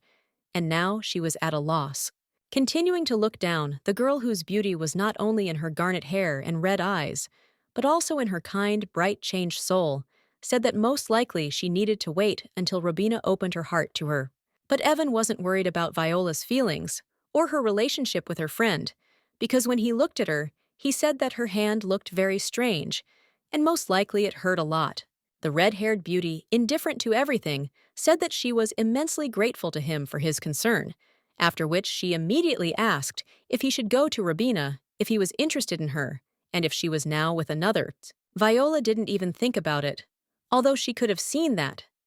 While she was talking to Evan, her white-haired friend was walking near the fountain with an unknown man, which is why she told the Duke directly that in this situation he should show jealousy because she was now with a strange man. But it seems that Evan was not going to save Robin from other men's attention, because he approached the heroine and, looking into her eyes, asked why he should be jealous, and then Viola said that they were a couple, and the protagonist's face instantly changed when the guy standing next to her answered that right now he was more concerned about her than some Robin. And only because of this phrase, Viola's face became stronger and her eyes became bigger. The couple continued talking in a cozy room with snow-white columns and chandeliers, near which the heroine explained to Evan that the wound on her hand was not serious, so now he should worry about Robin. As soon as the white-haired handsome man said that he didn't understand it, the black-haired lady standing next to him shouted for him to run to her quickly, because this was his chance, but she didn't even see how someone had already appeared behind her. This stranger turned out to be Theo himself, behind whom Robina had been hiding until now,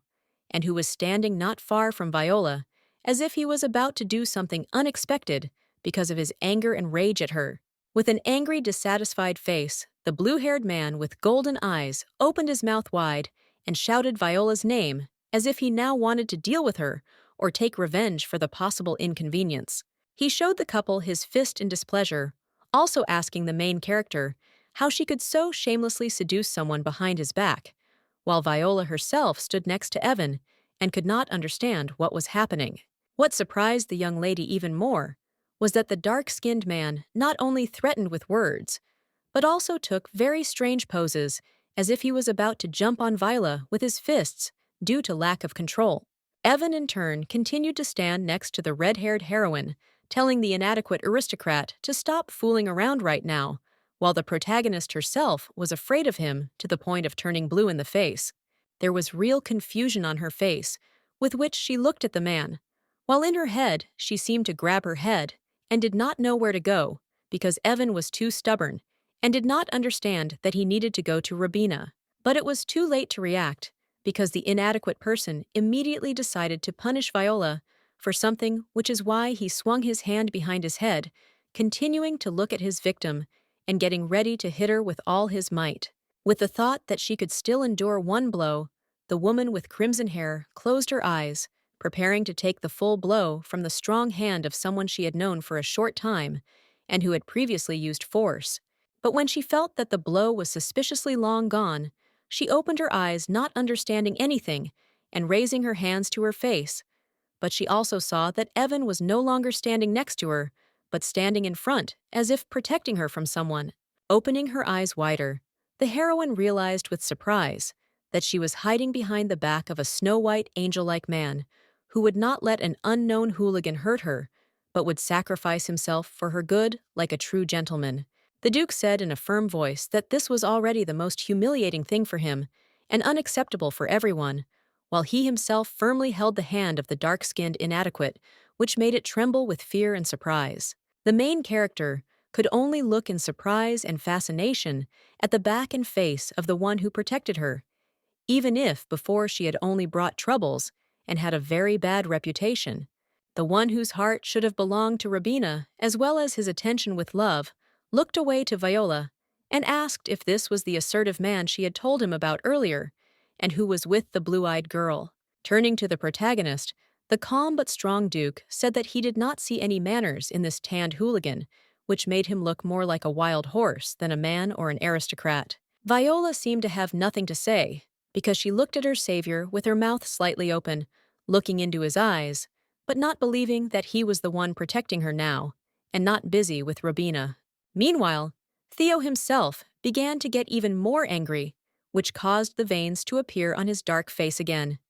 When gritting his teeth, he told the Duke that it would be better for him not to interfere in his affairs, since he wanted to deal with Viola himself. But Evan didn't even think of retreating, because he only closed his eyes and slightly bowed his head, asking Theo how he could remain calm if before his eyes some psycho was raising his hand to a defenseless lady. Opening his eyes, which no longer shone with their kindness and confusion, but spoke only of a persistent desire to avenge Robin,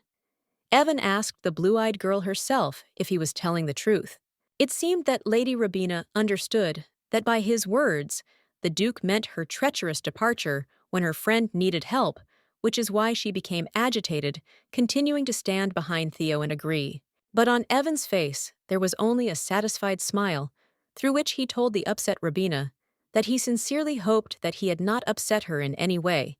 and that his behavior had not upset her too much. Hearing that even his girlfriend supported the Duke, Theo was at a loss, looking back with displeasure, because many onlookers had already gathered behind him, interested in the noise and movement around the red-haired madam. In the end, he left sadly arching his back and listening to Robina's kind words for Viola,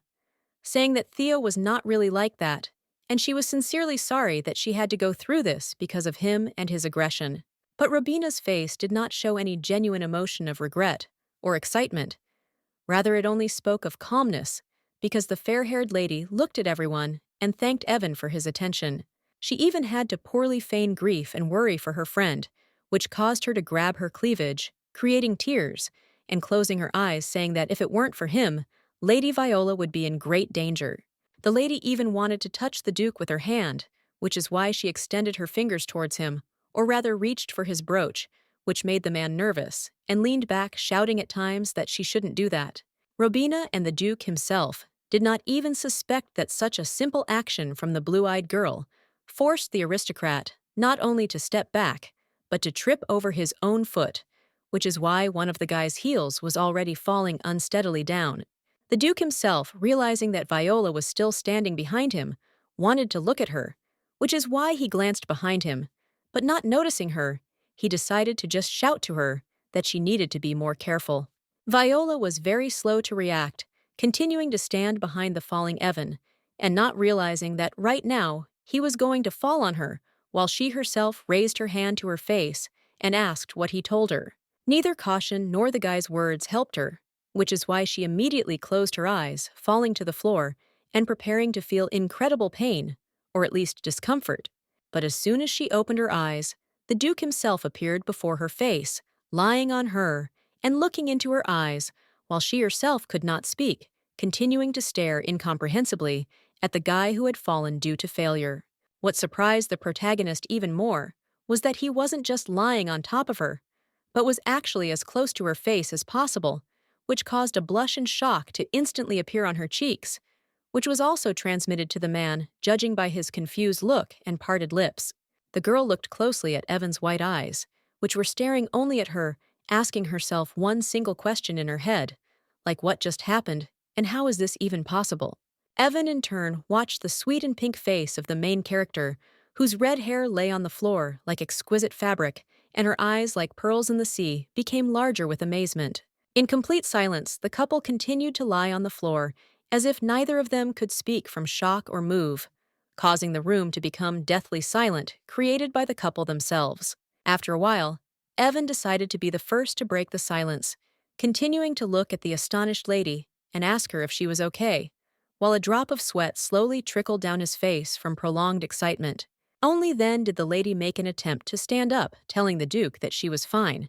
and also asking him to move away, which caused Evan's astonished face to show even more shock. But he obeyed the requests of the victim. For the couple, everything seemed to cease to exist, as the man slowly rose to his feet, looking at everyone with an empty, surprised face, which the heroine did leaning on the floor with her hands and looking at everyone in amazement. It was then that the girl noticed that when she fell to the floor, her original small wound on her wrist only became larger and more noticeable, causing her hand to involuntarily tremble with cramps and pain unpleasantly and noticeably for others. The first to notice the heroine's wound was the calm and unsurprised Robina, who, looking at her red-haired friend, asked if she was hurt. But the lady, slightly surprised by the attention, was in no hurry to answer her. She did it with a smile, looking at her friend politely and telling her that everything was fine with her. Her hands just hurt a little. But Evan, who was standing behind her and felt guilty for what he had done, listened to all of this. Realizing that the lady's hand would not heal on its own and needed care, and he had no right to leave the girl injured, the white-haired Duke opened his lips and told everyone that it could not be left so easily. The main character wore a dark, long glove, which Evan grabbed her for because he can't touch a woman's body due to illness, but the desire to take care of Viola is too great. The Duke, in whose head some plans were clearly emerging, looked at the girl with a polite smile and a warm look, saying her name just as respectfully, while the lady herself looked at him and did not understand anything. Sweat slowly trickled down her face from anxiety and the two sudden events, but she still continued to stare at the aristocrat, asking what he wanted from her, also wanting to quickly end the entire performance in the gallery. To the girl's surprise, her savior did not say a word to her, but simply led her along, continuing to hold her by the glove, while the red-haired madam was surprised by every action of the Duke and his stubbornness. Even the young ladies behind were surprised by the Duke's behavior and the sweet couple, which is why, right behind Viola's back, two gossips were already discussing them as lovers who were just beginning to have a small, bright love. Meanwhile, the couple had already disappeared from prying eyes in one of the corridors of the palace, where the Duke continued to drag Viola along with him, holding her by the glove, until the lady herself did not understand where they were going and why. She frowned slightly in anger, causing the girl's gaze to become stern and more insistent,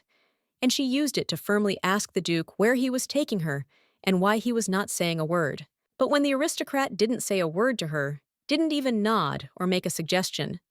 the girl looked at him with eyes empty from anger, not understanding how he dared to ignore her after what had happened. Therefore, she decided to quickly and lightning fast push the Duke's hand away from hers, which he did not expect if his relaxed hand did not resist the lady's sharp desire not to tolerate the guy's stubbornness and his persistence. Then he wanted to turn to her, not understanding what had just happened, while Viola looked at him with her red eyes and asked again what he was going to do now and why he wasn't answering her questions. Hearing the lady's displeasure, Duke Evan slowly turned his head towards her with a puzzled look, moving his lips in order to answer Violet with a question like what she meant. In response, the protagonist gave a fake grin, although everything around her was turning blue from her incredible rage, because she was telling the guy that he had exposed her as a liar in front of everyone who had desperately believed all the time that he loved Robin. Stopping the white-haired guy calmly said that he had no intention of ruining her reputation, but Viola continued to pout, also asking him why he had so demonstratively taken her out of there, because now everyone would be sure that she was taking away suitors and seducing them. In response, the blonde just looked away and fell silent, because he himself did not understand what to say to the indignant lady, while she continued asking him questions like why he did it and for what purpose. Then, in order not to subject the lady to even more stress, he decided to take a light handkerchief out of his pocket, telling her that he had already told her the reason for his concern and why he was not paying attention to Rubina. Calmly bandaging the wound on the main character's wrist with a handkerchief, the guy looked only at her and repeated that her hand and condition were more important to him now than some boondink woman running after men. The surprised madam only silently looked at her wound, which the Duke himself had carefully bandaged with his handkerchief, unable to find words to express her amazement, bewilderment, or anything else, because now she was in complete ignorance. Evan's words made her pause and ask big questions, which made her look at her interlocutor in confusion, as if to ask why he was so worried about her wrist if it could be easily treated at home. The shadow of the couple fell evenly on the floor, golden from the rays, and wooden decorated with patterns and ornaments, while the Duke answered the lady saying that all his experiences were awakened only because of the paintings. But Viola still did not understand. Remembering that very painting of Viola, the Duke explained that she still had many beautiful paintings to paint with that hand, and that was why he cared so much about her. Then Viola, taking the opportunity, asked Evan how he liked her work. Raising his hand to his face, the Duke said indifferently that the painting reminded him very much of her, because she was also very terrible, and Viola, hearing this, opened her mouth in rage and asked what he had just said. Then everything around the girl turned blue again, and Evan's words seemed to be hammered into her stunned head, saying that her picture was as absurd as she herself, who decided to love herself, but at the same time not take care of her health. With her head hanging blue with shame, Viola whispered that he shouldn't say it so directly, but her friend only turned his head away, as if not understanding what she didn't like and what was wrong with his words. But when bright thoughts appeared in his head, from which the whole world around him acquired whiter colors, he slightly lowered his head, quietly saying that, despite all this, he wanted to look at this picture just like her. The main character put her hand on her cleavage, listening to the words of the man with a blush on his face and big eyes, and quietly surprised by every compliment of the man, who said that her work does not give him peace. As soon as the lady heard that the Duke himself was so moved by her painting that he could not stop thinking about it, Viola's amber-like eyes sparkled with different reflections from the sincere words that were dear to her. Looking at the lady, enchanted by the compliments, with calm, steady eyes, asking if it seemed to him that she called herself a liar, because of the mistake in her attitude towards Rubina and himself. With her arms crossed and her head down in shame, the lady blushed and said that it was all true, because now she didn't want to take men away from Rubina and be a seductress. But only because of Evan, everyone would think that she was like that. But to the surprise of the protagonist herself, the white-haired Duke looked at her indifferently and said that in that case, it all doesn't matter, which caused Viola many questions and curiosity about why he says that. While the red-haired beauty looked at her interlocutor with eyes wide with shock, Evan said that he was not Rubina's man, as everyone, including Viola, had thought all this time. In a slightly dark corridor with tall windows with black elements, the Duke explained to the stunned girl that he himself did not know where the rumors about his engagement to Rubina came from,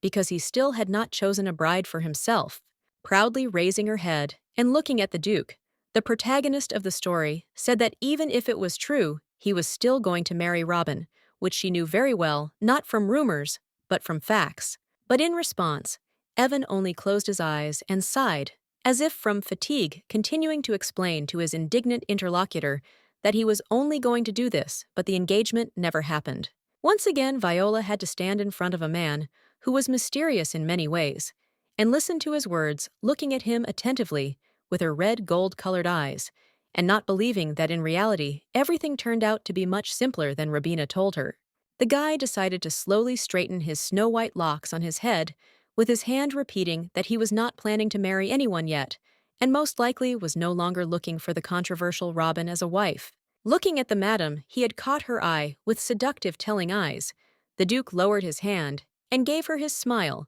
thinking that the question of his marriage had not yet been decided. After long adventures, the main character of the story wanted to lie down on the bed and look at the ceiling, trying to think about and remember everything she heard and saw during the past eventful day. She continued to stare at the ceiling and frown, realizing that half of the rumors about the Duke were false,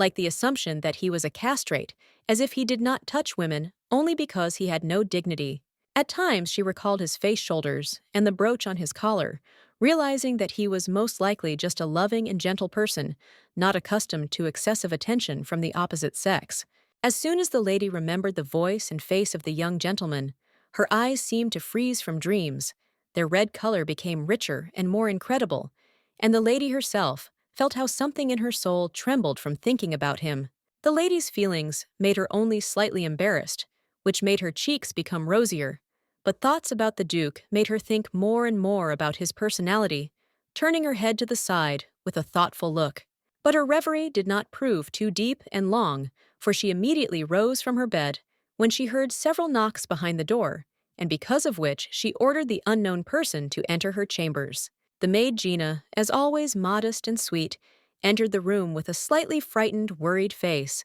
as she held a basket of towels for care in her hands. When Viola, who was looking at her, asked her what was wrong and why she was so sad, the maid only lowered her head and said that Madame Marietta told her that she had hurt her wrist, which is why she sent her here. Looking to the side, the main character just remembered that she had recently seen Madame Marietta, to whom she waved her hand when she was returning back, thinking that she had not noticed her bandaged hand. The red-haired lady looked at the modest maid, asking her to sit closer to her so that they could both comfortably heal her wound. But the maid, frightened by something, perceived her words too quickly. The girl instantly appeared under the main character's feet, placing a basket with a towel next to her, which greatly surprised Viola, who was already amazed by Gina's behavior. The lady with the garnet hair looked at the maid with bewilderment and incomprehension, while Gina could have cried at any moment, immediately apologizing for being so inattentive, although Viola did not tell her to kneel before her. Looking closely into the girl's eyes, the heroine realized that it seemed that she was still afraid of her, because she did not know how the previous Viola treated the servants, but judging by Gina's fear, she often pestered them with scandals and anger. Then the main character immediately decided to persistently put her hands on the lady's shoulders, looking into her eyes, and saying that she should under no circumstances kneel without a reason, especially in front of her. Extending her hands to the maid and looking at her with a smile, the red-haired madam explained to the surprised girl that she meant that she would sit next to her, so there was no need to bow to her like a goddess. Pointing her finger at the maid, and also looking at her with an angry look, Viola also forbade her to apologize because this had nothing to do with it, and it wasn't her fault that she got hurt, so she shouldn't ask for forgiveness. It was clear from Gina that she relaxed a little, which made her smile, making the world around her shine with warm tones,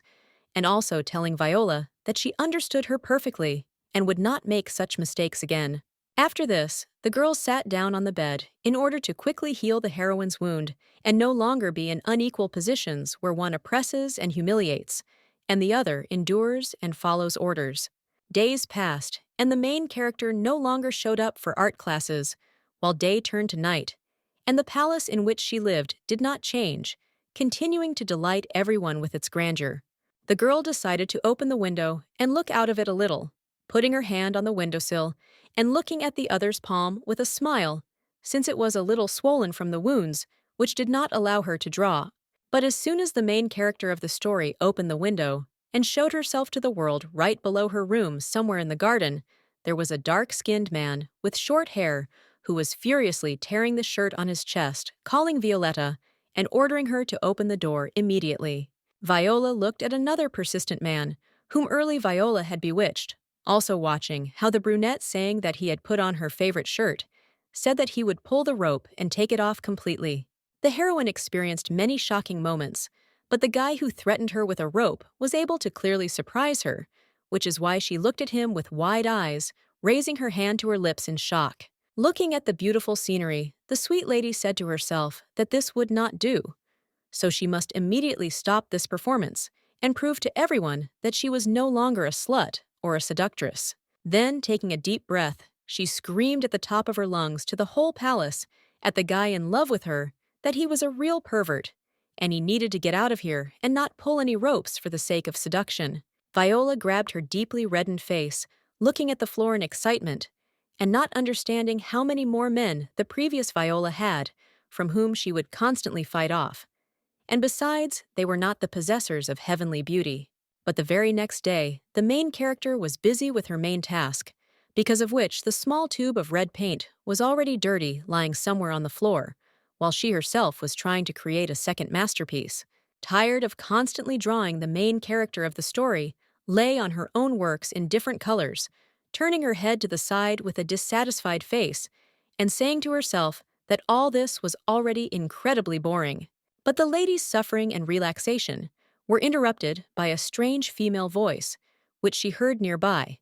and from which she turned her eyes in the direction of the sound, realizing that the one who was causing her many questions had come to her himself. The snow-white Robina looked at Viola with alarm like a bright angel, who kindly asks her about her condition, raising her hand to her face, while her cheeks turned pink, either from embarrassment or from surprise. The elegant lady immediately stood up and showed her friend her long tail, explaining the mess, by saying that she was simply bored from spending all her time at home, but Robina continued to feign modesty. In response, the white-haired friend with innocent intentions apologized to Viola for not visiting her because she was busy, and then the heroine politely apologized, although in fact she smiled at her friend's cunning, because in fact Viola did not go out anywhere, so that suspicious rumors about her would not continue to spread, and Robina was probably involved in them. As if there were no suspicions about Robin, the heroine asked her what she was so busy with, and then the slightly smiling blonde said that she had recently been invited to teach at the Academy of Arts, and she was preparing for it. Standing up, the girl with the long red tail looked at her friend with a smile and congratulated her on her endeavors, recalling that Robina really did have amazing skills that allowed her to explain everything clearly. But suddenly, Robina became less talkative because she was thinking about something, lowering her head and devastatedly telling Viola that she was right, and she was also happy about the changes in her life. Imagine Viola's surprise when the dear madam approached her and immediately asked about the Duke, like how his health and business were, as if she was only concerned about him, and as if she hadn't paid attention to other gentlemen before. The main character continued to stand in front of her friend, in a blue dress and black shoes, saying that if she was talking about their plan to seduce Evan, then people here would already think that she wanted to bewitch him. Bowing her head, smiling, and closing her eyes, the red-haired beauty said that she didn't care too much, because she wanted it at her request, as they had agreed earlier. But as soon as the main character remembered the Duke's words, that they were not a couple at all, and were not even planning to get married, the protagonist raised her red eyes to her friend and asked if they had really agreed on an engagement. Imagine Viola's surprise when Robina, standing innocently in front of her, said that she wasn't quite sure about that, which caused the heroine's face to show obvious shock, and she herself thought about how that was possible. The lady's gaze became even sterner, and with exactly this expression on her face, as if with cunning and anger, she looked at Robina, not understanding whether she was lying to her, and why the whole plan to seduce the Duke was started at all. There were blank canvases lying on the floor next to the girls, while they themselves continued to talk a little coldly about their relationship,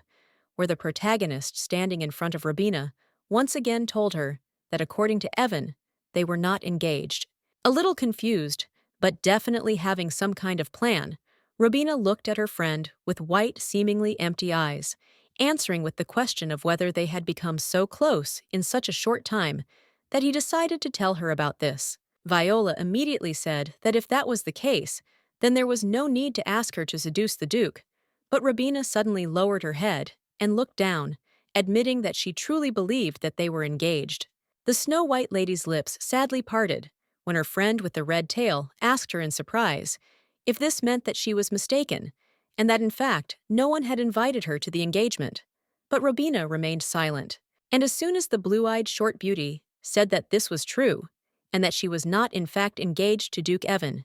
everything around Viola seemed to become darker and more aggressive, because she succumbed to shock and panic. Stunned by this news, Viola asked Robina why they were not engaged, but she only tucked her blonde hair behind her ear, briefly saying that it was because she had helped hers. At that moment, she seemed to split into 3 parts, continuing to spin in her head from panic, and the understanding that her plan was on the contrary, to bring them together, not to separate them, But in the end, it was she who actually broke off their engagement. She continued to feel ashamed, so she looked at Robina and said that she was very embarrassed. But her fair-haired friend only parted her lips and heartlessly replied that the Duke had already been the first to suggest breaking off the future marriage. The girl even lowered her gaze as if from emptiness or sadness, saying that, on the contrary, it was good.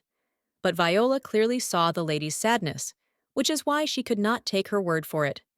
She wanted to ask her about her condition. Robina's face even darkened, which was noticed by Viola, who was looking at her and asked what was happening to her and why she was upset if she wanted to break off the engagement. But she replied that she herself did not know anything. The heroine was even more surprised by Robina's words when she decided to ask how she managed to win his heart, when she herself looked at her with red, uncomprehending eyes being covered in paint and not understanding anything. The blonde, blue-eyed girl continued to stand silently and look at her friend, hiding her feelings, while her red-haired girlfriend looked at her in bewilderment and asked whose heart she had already managed to win. But as soon as she thought about something, Robina lowered her head and, as if nothing had happened, replied that she did not want to hear any answer from her and generally asked her to forget about what she had just asked her. Deciding to change the subject, Robina recalled a tall building with a square tower and high windows surrounded by a blue sky, telling her friend that the director of the academy just wanted to meet her. The next moment, Robin was already at the door, about to leave the room, and looking back as if the director wanted to offer her the same thing as her, since he really liked her painting, and in that case, they would see each other there. The girl left Viola, who was amazed by everything alone, when around her there was only empty blue serenity, as if the whole world around her had collapsed, because Robina herself had deceived her and did not know everything for sure. But the heroine's face showed even greater surprise when she realized that the director himself wanted to see her, not because of the painting, and wanted to make sure that she would be the one teaching children art, although she didn't know how to draw at all. After some time having changed her clothes, the lady decided to go outside and take a walk, because outside the window the world was illuminated by the bright sun, and it was also safe near the palace, since there was a fear standing near it and guarding everything. But the girl stopped instantly, because her red eyes caught sight of a familiar person, because of whom they instantly sparkled with new colors, as if they were playing with a new life. The fact is that Viola saw her father in front of her, who had exactly the same red hair eyes and also a red mustache, which the girl was able to see clearly because the man was looking at her intently and greeting her. Standing right in front of his daughter, the serious father asked his daughter where she was going,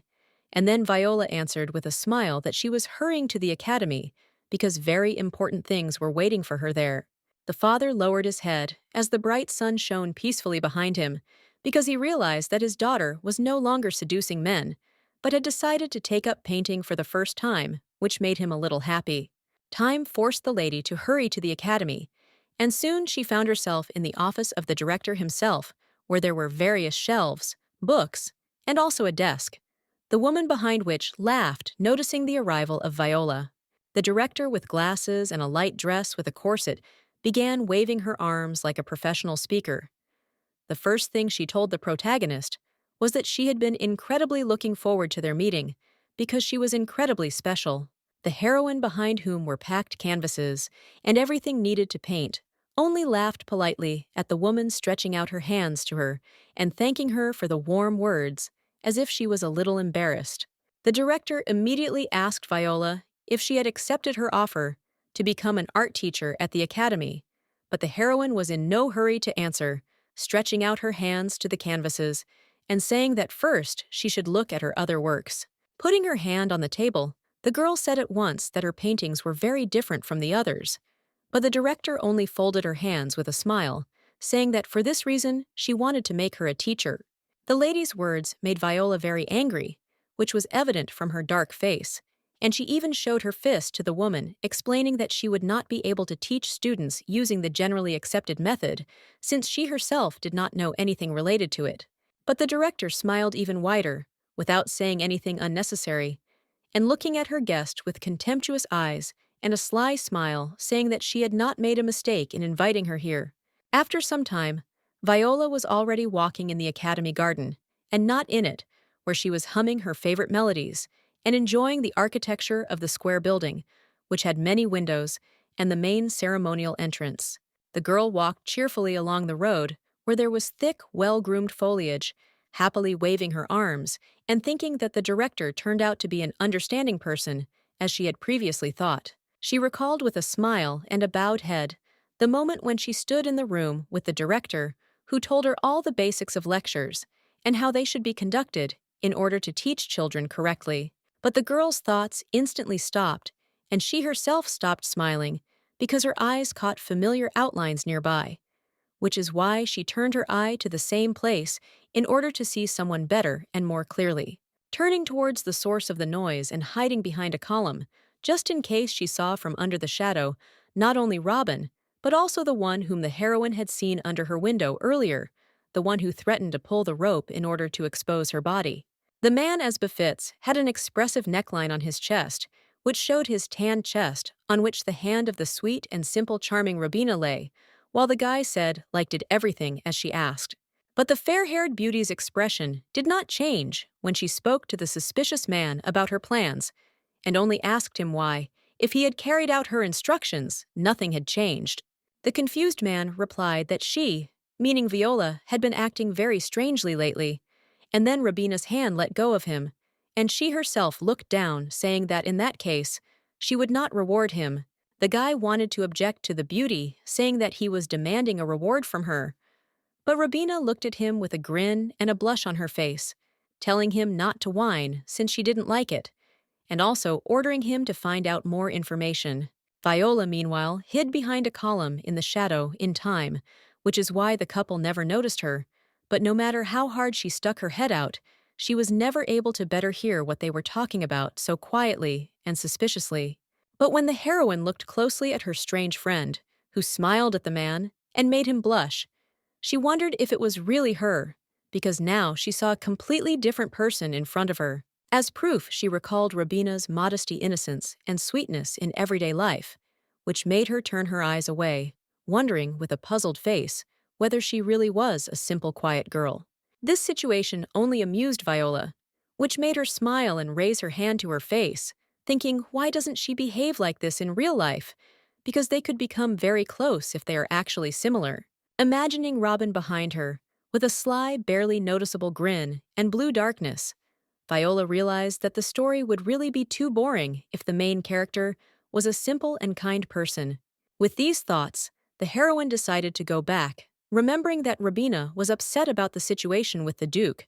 but now it seems to be easier for her if she constantly meets another man. The girl very quickly reached the academy, above which there was no longer a clear sky, but slightly gray large clouds, which only emphasized the smooth and strict architecture of the castle. The lady with red hair wanted to walk down the long corridor with dark wooden ornaments, but she had to turn around and look back, because there she heard a strange voice too familiar. Her eyes widened as the familiar figure's outline surprised her even more, and when she parted her lips, she asked the man if he was a duke and what he was doing there. Behind her, Lead actually noticed the white-haired Duke Evan, who looked at her with indifference, but was beautifully dressed like an aristocrat, who now stands in front of the heroine and asks what she forgot here, and what assignments lured her to the academy. But puzzled by the man's appearance, the girl turned to him completely, and with bewilderment on her face, said that she had exactly the same question for him, because he was a duke who should be in his palace, not the academy. Waving his hand, the fair-haired handsome man looked indifferently at the lady and explained that he was the sponsor of this institution. That is, he donated funds to the academy for all sorts of needs, thanks to which the entire building was exquisite. The guy's words embarrassed the heroine a little, which is why she scratched her head in shame, and said with a smile that she was only here because of the paintings.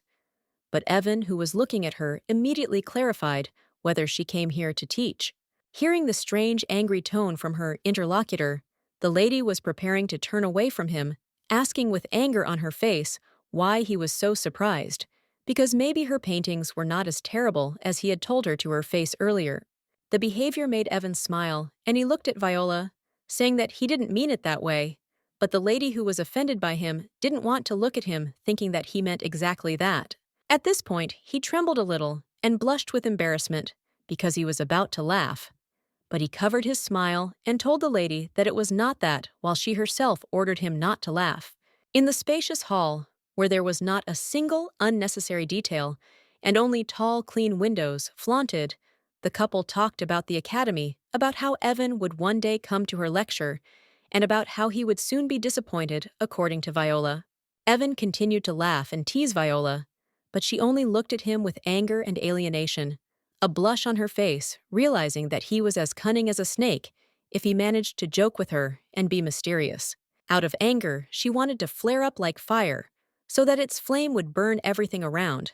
but she could only imagine it, because her anger only promised to take revenge on Evan for unnecessary ridicule and caustic jokes. But the lady's thoughts of anger and revenge were instantly interrupted when behind her, for the umpteenth time, a cry was heard from a guy unknown to her, who with his mouth wide open was again calling her by name as if he was dissatisfied with something, and Viola had to instantly turn around at the voice, with a shocked face, not understanding how many more times someone would sort things out with her, and who this time did not get her attention. Turning around, the red-haired beauty saw in front of her the same guy who had threatened to pull her string earlier, but fortunately, he was wearing different light-colored clothes while he looked at Viola and asked what she was doing there. The dark-skinned guy leaned towards the heroine and said that he really wanted to meet her, but she pushed him away, while Viola herself, crossing her arms, explained that she didn't really like him because of his provocative, revealing clothes and manner. After that, she turned away from the stranger to Evan, with a dark face, showing disgust, saying that she didn't really like men who looked at other women. The word of Madame made the uninvited guest shake. He also opened his lips and asked Viola what she was talking about, as if before that they had been a strong couple with great, wonderful feelings. And Viola didn't expect that the second stranger would also try to swing with all his might at the enemy, not to hit, while she herself looked at his face in shock because there was too little time to react. When the stranger shouted that this time she would definitely get what she deserved, and at the moment when Viola did not understand why all her heroine's men were so lively, the Duke's strong hand made the hooligan's palm bounce off with a crunch. On the palm of the dark-skinned guy, there was a visible wound, or rather redness from the blow, which he looked at, while Evan warned that it was strictly forbidden for everyone to hit Lady Viola. But the surprised heroine was also amazed by the fact that the white-haired man hugged her, looking down at the floor, and saying that she had no idea about men, while Viola blushed and opened her eyes in shock. While Lady Viola couldn't come to her senses from the realization that the Duke had touched her, listen, the guy stood in front of them shyly and didn't understand what kind of man was protecting the heroine and forbidding him to touch her. In the arms of the Duke, a pleasantly smelling nobleman, Viola listened with wide eyes to his voice as he said with a smile that from now on, she would date him. Something changed in the girl's eyes, and she herself was about to boil over from seething feelings, but she barely restrained herself, looking incomprehensibly where, and opening her lips from silent surprise and misunderstanding of what was happening. After the strange events and the Duke's confession that she was his girlfriend several days passed,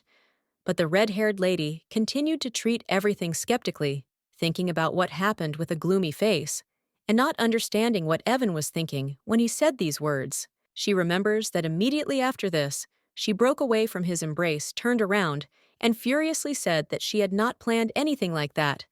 but Evan only asked if she had wanted to sign an agreement with him. She also remembers that immediately after the hero touched her, that same illness came over him like a curse in the family, causing him to turn red and sweat, and soon this fool needed bed rest. From all the information, the lady in the black dress shook her head and tried to believe that the Duke should really fall in love with Robin and not with her,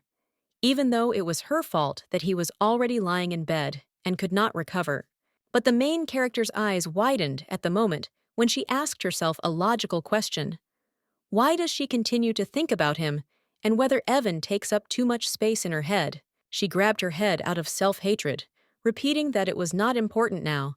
and that the primary task now was to prepare for work at the academy, because soon she would be teaching students there. But the lady's cheeks still blushed, and her eyes filled with an unprecedented life,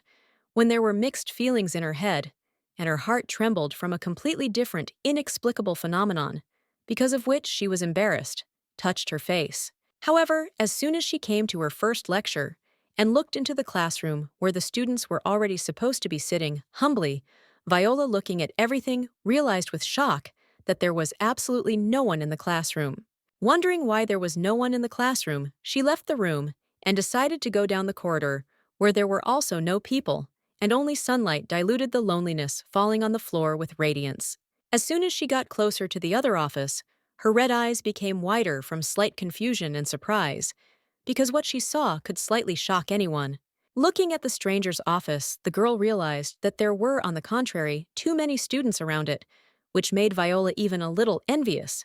and she intended to find out why everyone had gathered there. The backs and heads were a little preventing Viola from reaching out further, so she stood behind them, slightly tilting her head, and trying to see in the office the one the crowd was looking at, the one who was giving a lecture in the office. It seems that the protagonist was not even surprised when she saw Robin herself in the office, holding a pencil in her hands and telling the material to the students with a smile. But her gaze seemed to notice someone. Realizing that everyone was going to Robina because she was good at drawing, Vila turned to a nearby student with dark hair and bangs, asking why they were standing there when the class was already full. But when the student explained to the heroine that Robina had decided to hold an open lesson for everyone so that everyone could come and watch her teach,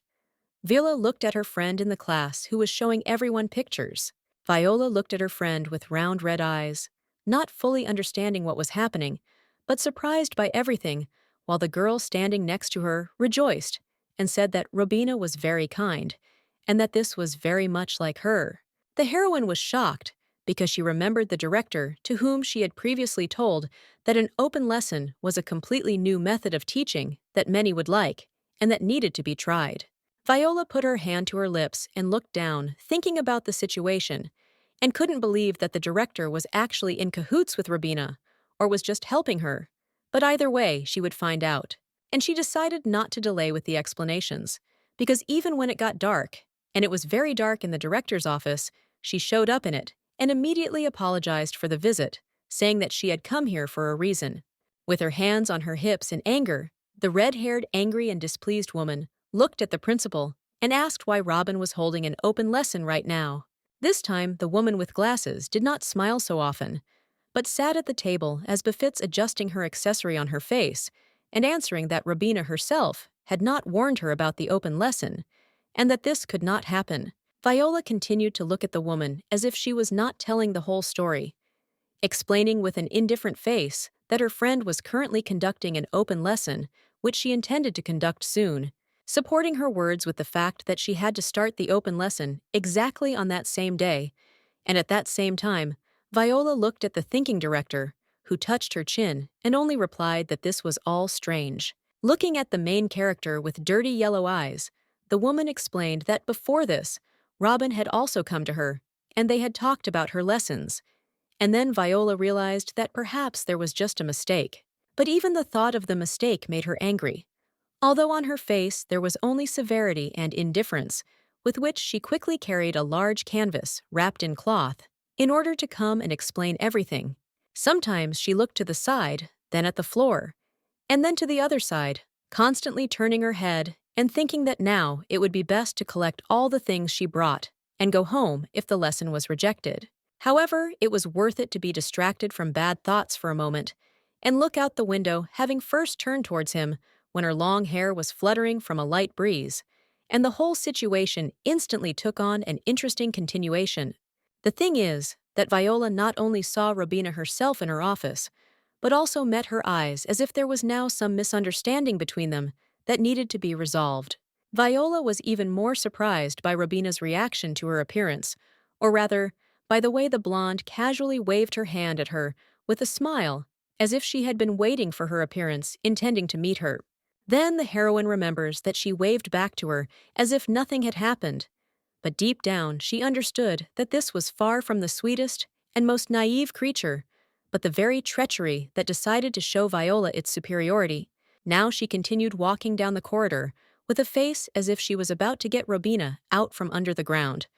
although in fact she was only emphasizing to herself that it seemed that Robina knew everything and was playing with her. She instantly imagined other people, especially the students, who would certainly make her out to be a villain in the eyes of others if Viola went to Robin right now to find out what kind of show she was putting on. Remembering her once innocent, naive face with which she spoke to others, Viola realized that she had not paid attention to her when she showed her true face, but as soon as she began the confrontation itself, the heroine instantly felt as if an unpleasant knife had been stabbed in her back. She was left all alone when the cunning and unpredictable Robina, like a viper, decided to stand in her way. But even in the darkness she is in now, she will be able to find a way out because there is nowhere to take her bad reputation. A malicious grin of a true villain spread across Viola's face, and a fire seemed to flare up in the circle when she realized that if her reputation was already bad, nothing would stop her from taking revenge on Robin in all its glory. When it was already completely dark on her face, the moonlight illuminated the steps of the academy and its architecture. The main character swore to herself that she would make the blonde regret getting involved with such a crazy person like her. The next day, the heroine's desire for revenge was somewhat dulled because she was sitting at the table with her eyes closed, because now she had to prepare for tomorrow's lesson. The girl with red hair sat at her desk and didn't even know how to start attracting students to the lecture and arousing their interest until she noticed a red book on the table that interested her. Taking the object in her hands and examining it in her hands, the protagonist realized that it seemed to be the diary of the former Viola, and she should read it to learn something important, also not understanding how she had not noticed it earlier. As soon as she opened it, she was not surprised that it was all covered in writing, but was more amazed that literally from the first pages, it was about Robin, which meant that there was something interesting in him. In her cozy room, where there were cute wooden bedside tables for aristocrats, mirrors on them, and some vases with plants, silence fell because the lady was more and more surprised with each page she read. She held it in her hands and looked with wide eyes at each line, realizing that if she started reading further, she would be even more amazed. There were even moments when, out of shock, the lady leaned further towards the book, opening her eyes wide, and not believing what she would learn from such an inconspicuous-looking, useless thing as a personal diary. Every single line in the diary of the former Viola, who lived in the palace before the reincarnation of the present one, spoke about how everything was incredibly different from the original plot of the novel, which made the heroine horrified, opening her lips in surprise and reading all the information in the dim room. Having begun to imagine Viola's family in her mind, the heroine realized that the diary was at first quite ordinary because the former lady says that she is learning to draw and is often praised for it by her parents. The next moment, imagining a smiling Robin, Viola read the diary in which the former her wrote that she considered the blonde her close friend because she helped her with painting. But the heroine imagined the smile of the truly insidious madam even more clearly and gloomily when the diary began to talk about how things soon began to happen to which she could not give an answer. Imagining the old Viola sad and yearning next to some man, the heroine read the lines that said that the old girl noticed that men began to look at her often. The lady imagined how Robina was getting acquainted with a suitor reading the diary, where she said that they were very caring towards her, but she thought that it was because of her close friendship with Robina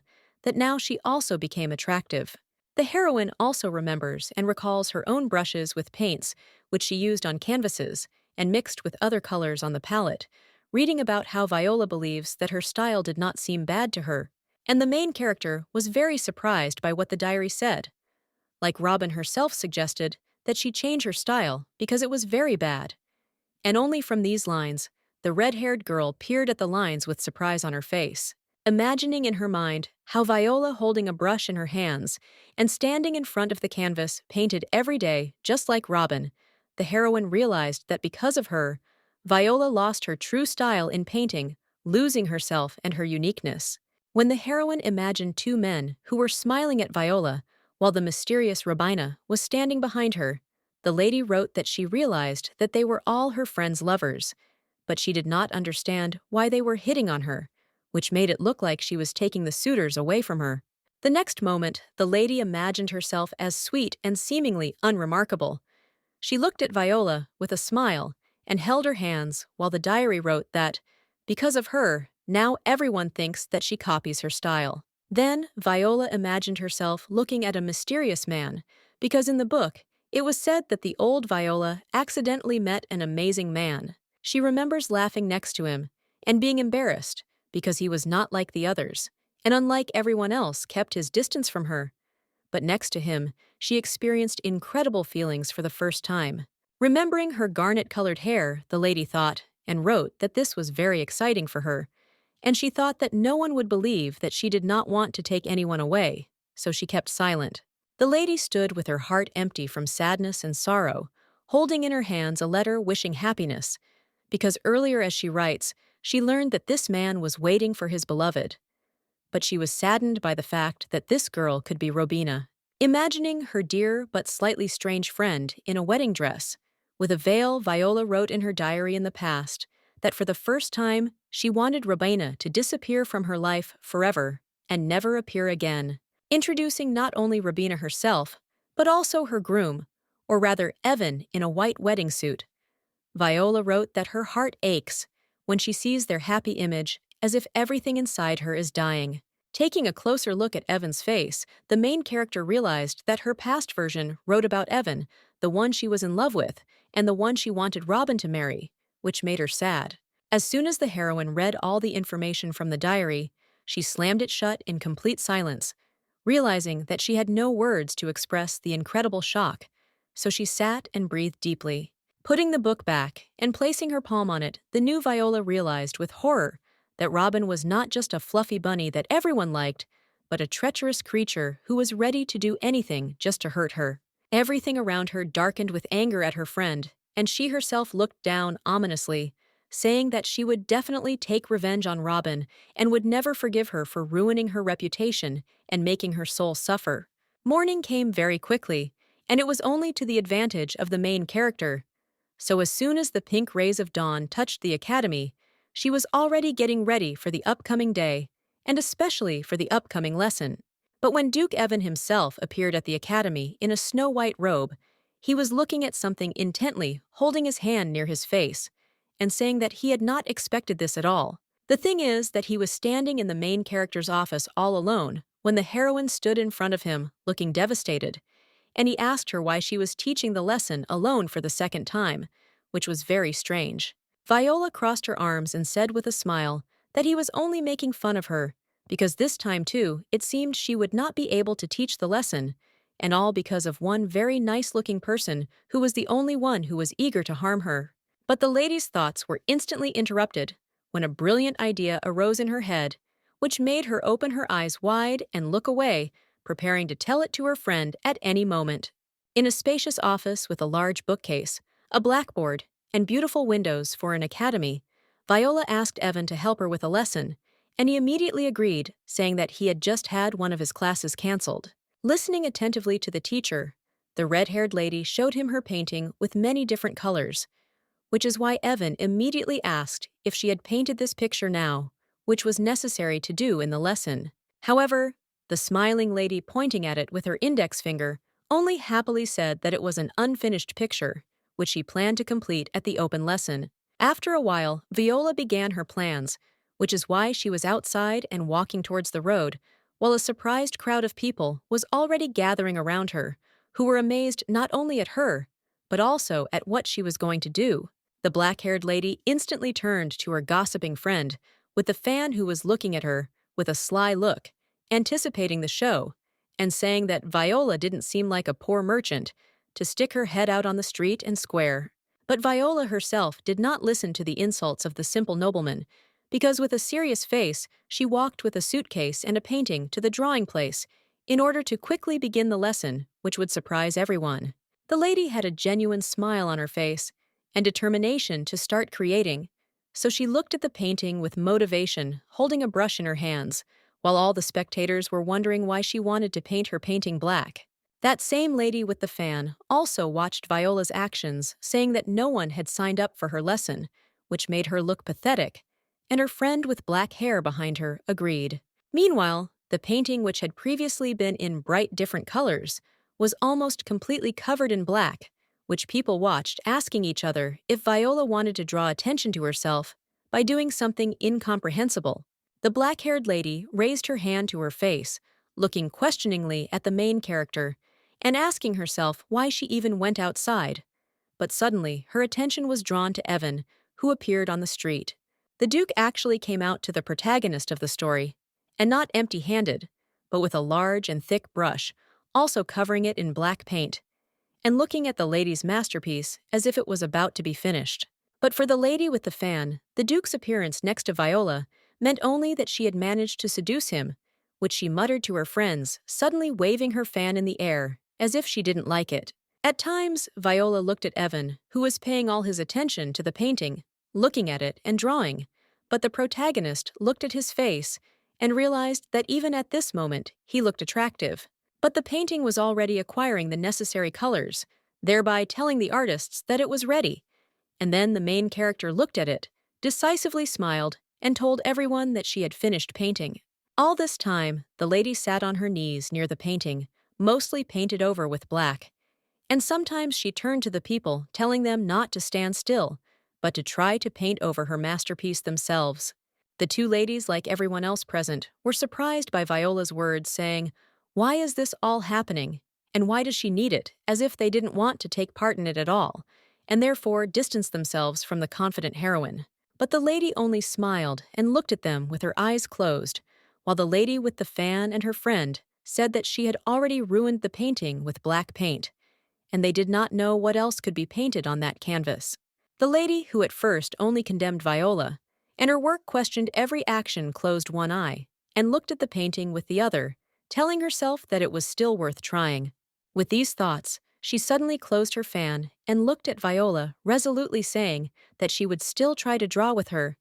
but if she disappointed her, she would no longer try to get into her lessons. Soon the two girls, and even Evan himself, were covered in black paint, and they all looked at their masterpiece, now completely covered in blackness, while Viola continued to smile and say that if you dig with a stick in some places, it will be amazing. The girl was about to do just that, because she quickly picked up the stick, even though her fingers were all covered in black paint, explaining to those present that she would just scratch the painting with such a simple tool. And after a few seconds, there was no longer just paint on the black canvas, but a silhouette of a beautiful girl smiling and petting a unicorn. But the lady with the fan was very surprised by the painting technique itself. Even one brunette in a white shirt, who watched the entire process of creating the masterpiece, looked at the heroine with a smile and said that although he doesn't understand painting, he really likes it. Viola smiled at the stranger and thanked him for his words, while her viewer smiled as well. And while she thought about how she knew that at first, people would not understand her actions, but then they would admire her. Bowing her head, the girl admitted to everyone with a grin that she also really wants everyone to understand her work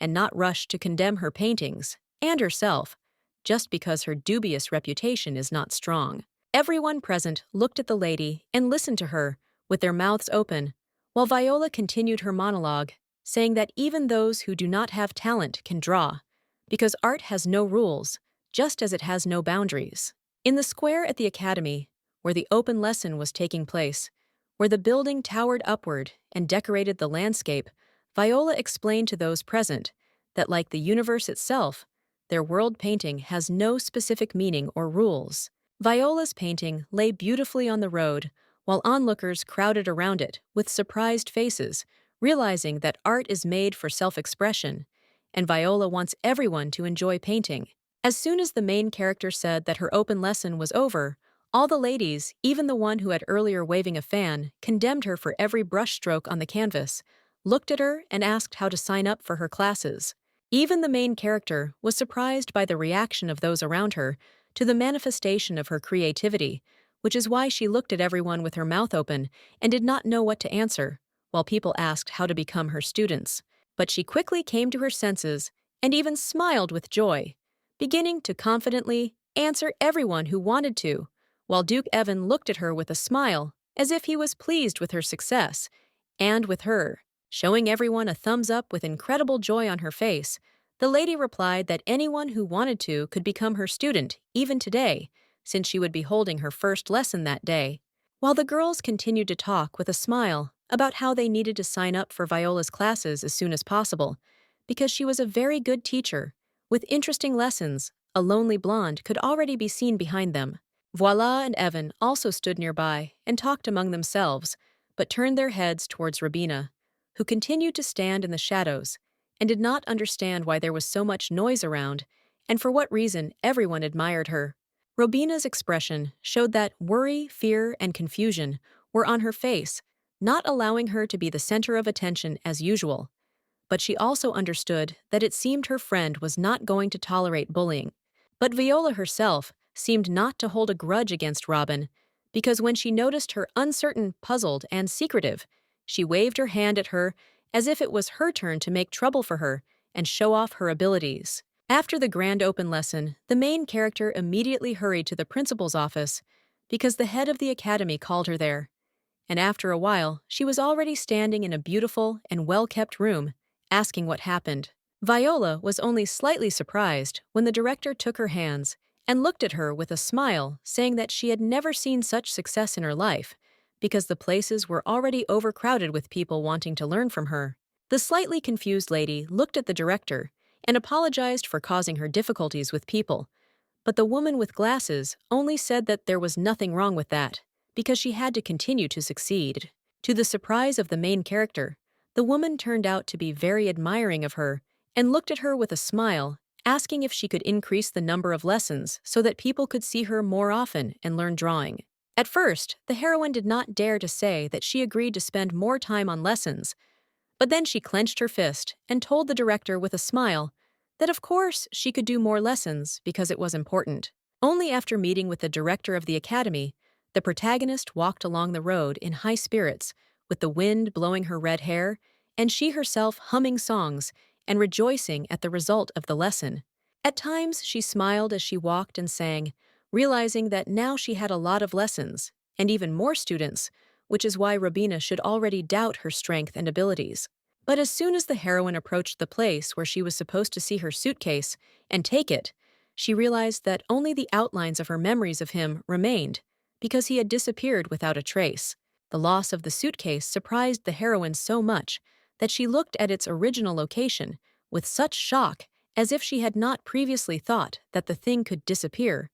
and she would not know who took it. She remembered that this was not just a thing to wear other things, but a gift from her father, which she kept very carefully, even eating with it, because she was afraid of damaging it and wanted to keep it new. The main character wanted to get upset in order to quickly find the missing suitcase,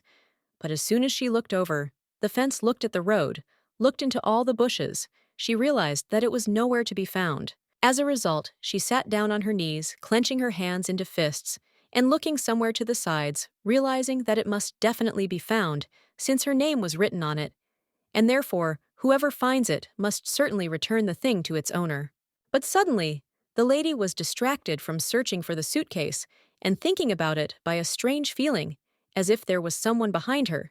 And there really was an unknown person with dark trousers and shoes who seemed to have bumped into her. The girl closed her eyes in surprise and was about to fall to the ground because she was already having trouble keeping her balance due to the unexpected stranger who also suddenly appeared behind her. But she was lucky not to feel even slight discomfort, not pain, because this same nameless man grabbed her waist with one palm, a strong, dexterous hand, also with a pleasant voice, laughing at the absurdity. Opening her eyes, the protagonist did not expect to see right in front of her face an incredibly handsome man with dark hair and red eyes, who was smiling at her and telling her to be careful. Confused by the unexpected thoughts about the guy's beauty and his soul-stirring voice,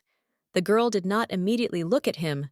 but when she did and frowned, she immediately apologized and asked if he was having a hard time. However, the lady did not want to spend a long time sorting things out with the stranger, so without even asking his name, she hurried off about her business, only waving her hand at him and promising that if she met him again, she would give him the painting. As a result, the main character returned to her chambers, closed the door, and began to breathe deeply, realizing that she still had not found her suitcase in which she kept her own brushes. But the surprises did not end there. The thing is, there was a sweet, slightly worried Jenna in front of her, holding a letter in her hands, and asking Viola if her open lesson was a success, if she looked upset. But the heroine only realized that this lady was worried. Immediately after this, Gina handed her a letter, saying that it had come in her name, and the main character, already holding it in her fingers, looked at it and asked if the message had been sent to her correctly. But as soon as she opened it and read it, she imagined her friend the Duke in a white cap and monocle, holding a pistol near her suitcase, when he himself says that she has it, and she needs to come to him to pick it up. She immediately squeezed the letter in her hand, thinking that it was he who decided to take care of her things. But now she anxiously asked Jenna, who was looking at her, if she would help her get ready for the trip. All this time, the Gerini's parents were standing near the lady and the maid, looking at her, and listening to the conversation about how she would visit the academy more often, because she had not been fired, which Gina had feared. Folding her hands and smiling, the red-haired lady told the pillow that she now had many students, and also many classes, to which the modest maid replied that this made her very happy, and she congratulated her. Having finished talking to the maid, the lady decided to turn to her parents, who were looking at her, because she remembered that they had tried to cheer her up many times when she was feeling bad, and now they were worried about her. Showing her mom and dad two fingers as if she was now doing well, she smiled and loudly told them that now her affairs at the academy were going very well, and they no longer needed their help. When the heroine's room became a little darker, which gave the luxurious chambers even more aesthetics, comfort, and mystery, Viola calmly informed the maid that she would go to the Duke, and when she returned, they would paint. She was already wearing different clothes, but her hair still had an incredible rich beauty, even when she turned her back to Jenna, talking about drawing together and friendship. It was clear from the maid that the heroine's words had greatly encouraged her, because she jumped up from her seat and took Viola's hands, looking at Viola with big eyes, and saying that they would certainly paint the picture together. But now she needed to be more careful. The girl tucked her garnet locks of hair behind her ear and laughed along with Gina, thinking that she was a very sweet lady and had no idea that she would want to practice with her. She herself did not know whether she had the ability to draw if she was ready to inspire people to draw with her determination. But now she had to meet an old rival when she went out into the dark. It seemed that Robina wasn't trying to act like a sweet, innocent lady this time, because she looked at Viola with indifference as she asked in a monotone voice where she was going. Although they met suddenly after long days of separation, they were in no hurry to approach each other, but stood at a distance when the main character answered that she was just going to Duke Evan. The girl looked at her friend with a smile, saying that she had something to do with him, also not understanding why Robina also had a displeased face, if she herself said that the Duke was not her type and she never liked him. As soon as the heroine asked the girl in response, like what did she come for, she straightened her snow-white hair and answered with a grin like she just decided to talk to her, but realized that she came at the wrong time. Robina hid her stern face from Viola when she turned away, but the protagonist still smiled, pointing her hand to the side and offering her to go with her if she came for some reason. It turns out that the heroine pointed with her hands at a luxurious shiny dark carriage, telling Robin that the Duke had sent her a coachman and transport so that she could get to him on business without incident. And a few minutes later, Robina was already sitting in the carriage opposite Viola, clapping her hands with a grin and saying that it was good that everything worked out for her because she was worried that she would fail. The lady's face showed surprise and gratitude, although her real version was hovering next to her, laughing at every false word her friend said, while she herself listened to her lie, that she believed in her as a friend. Robina continued to tell her friend that she was constantly worried about her, especially when she began to change, also imagining her recent conversation on the street where Viola was surprised by her every word. Then, while in the carriage, the protagonist of the story interrupted the lady's speech and said asking what was so similar to her.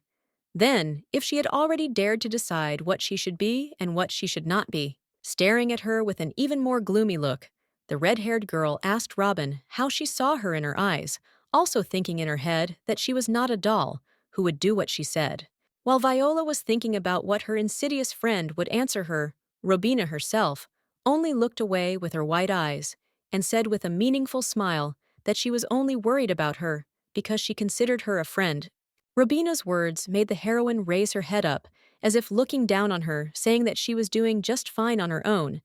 and that she didn't remember asking her for help, unlike Robina herself, who seemed helpless. But then, The blonde with light eyes and bad intentions remembered how her red-haired friend was painting on the ground, holding a brush in her hands, and looking at the canvas, saying that she was painting right on the floor, which is very unacceptable. In response, Viola only looked away, and when her face turned blue with anger, she said in a mocking voice that this would not have happened if someone had not interrupted her first open lesson. Throwing up her hands and smiling, the charismatic lady in the white dress said that in the end, everything went much better than she had expected,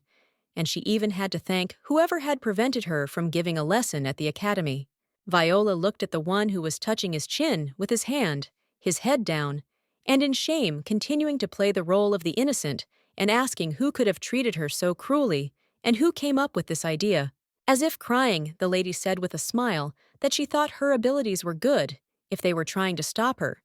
But suddenly next to her, she remembered herself and Jenna, who had only paid attention to the hand but not to the painting. There was silence in the carriage for a while, so both ladies in the dark salon could only hear the sound of the horse's hooves, because Robina did not know how to answer her friend to such a conversation, which almost gave her away. But Viola did not expect that Robina would not only not admit her wrongdoings, would not confess that she had committed all the atrocities,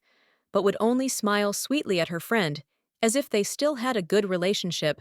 and would say that she liked her old paintings more than the new ones. But the blonde's confidence instantly faded when she looked in surprise and disappointment at the red-haired lady, who admitted that she was grateful for the advice, but was no longer going to draw in her style and repeat her. When Robina said that it was impossible since she used to like her own style, Viola lowered her head and closed her eyes, saying that she didn't really like it, but she also wanted to ask her something. The heroine asked her friend why she was so persistent, but did not hear an answer right away, because just one question made Robina lower her head and become nervous, as if she was being driven into a corner. Noticing that the blonde still wouldn't answer her main question, Viola informed her that in that case she would talk to her later, because now she had to meet with the Duke, to whom Madame's carriage was already heading. Robina no longer looked confident and cunning, because only a couple of questions made her crack like a nut, which is why she looked closely at Viola, asking why she was going to him at all. But the heroine only answered with a smile, saying that it seemed that Evan missed her. Adjusting her long ruby-red ponytail, Viola also said that she was very glad that Robina and Evan were not engaged,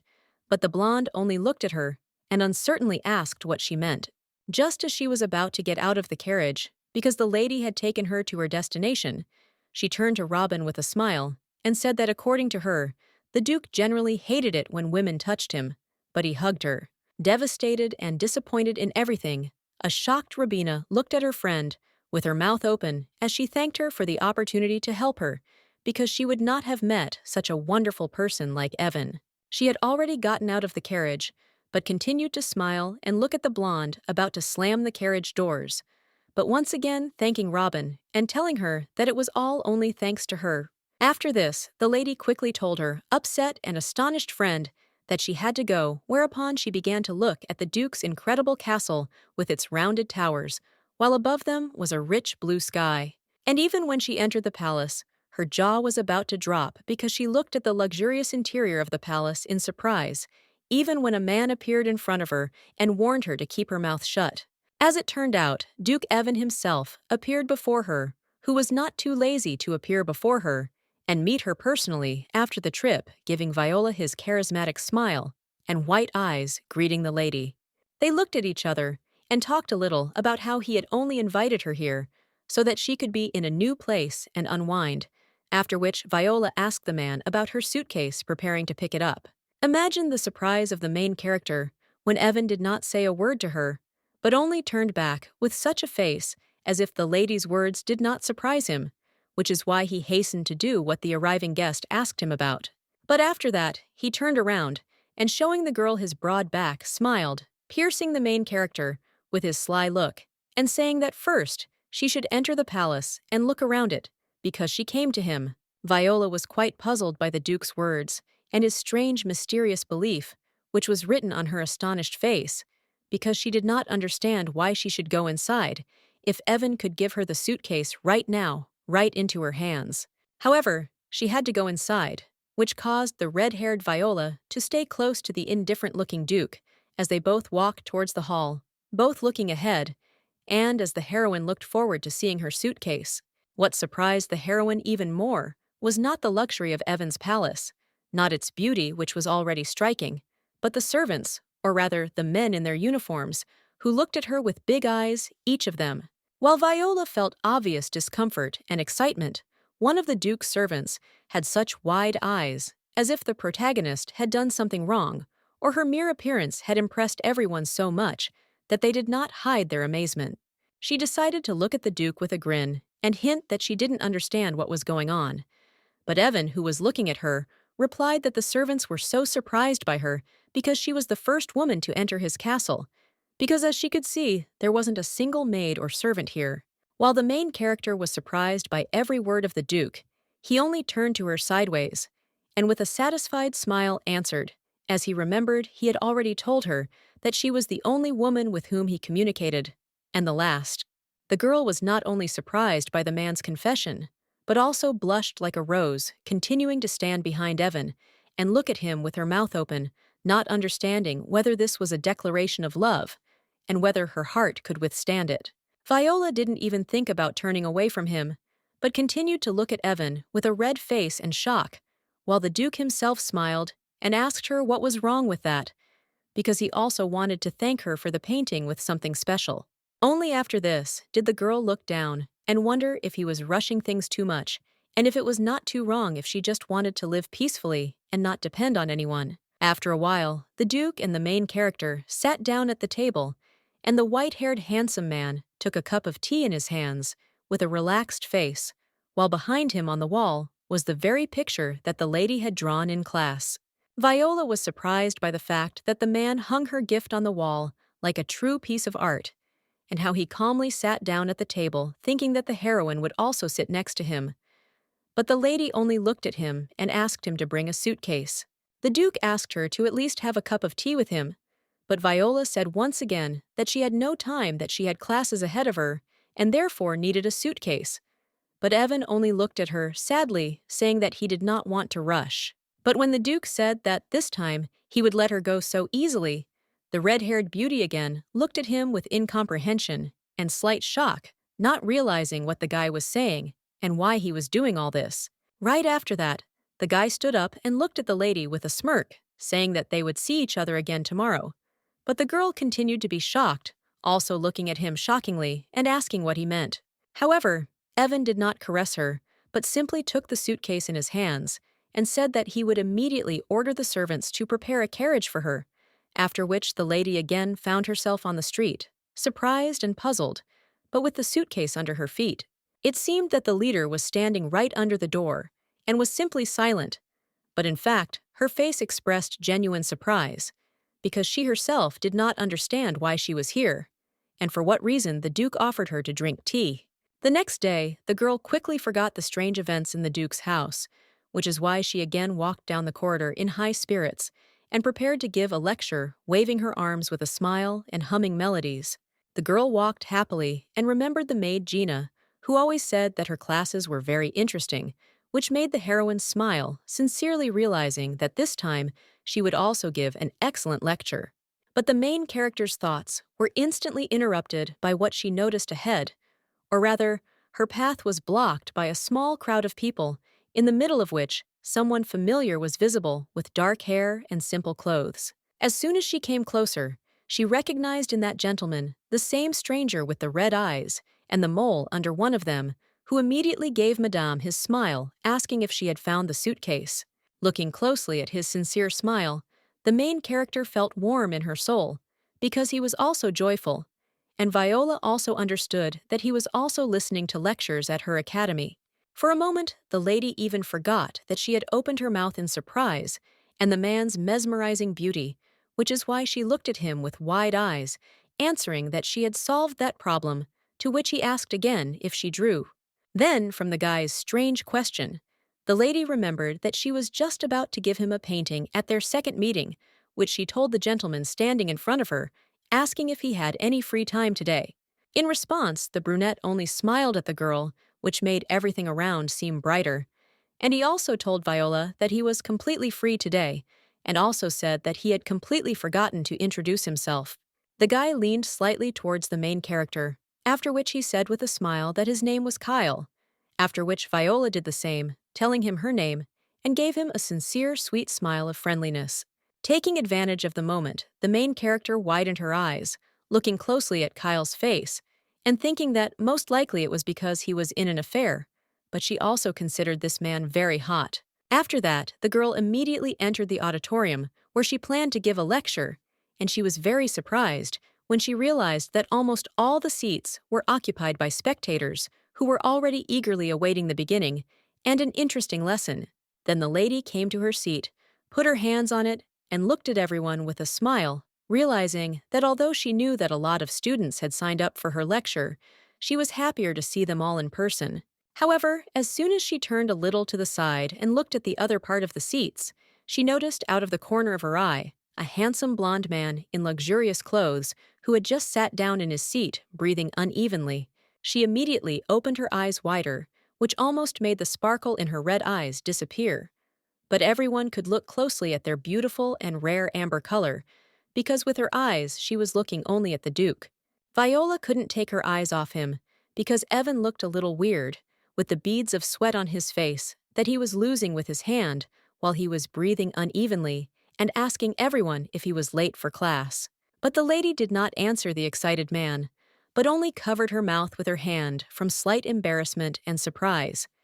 because she understood that she really loved sweaty men very hot and charismatic. Feeling that she was getting a little distracted from the lecture, Willa placed her hands on the table and looked at each student, saying that in that case, she would begin explaining the material of her second lesson. After that, she turned her back to everyone, took something in her hands, and began to hang it on the wall, looking at her work, and loudly telling everyone that before the start, she would tell everyone the lesson plan, the lecture for today. Turning to the audience and students, the main character showed a blank sheet of paper with her hand a canvas on which they would create a masterpiece today,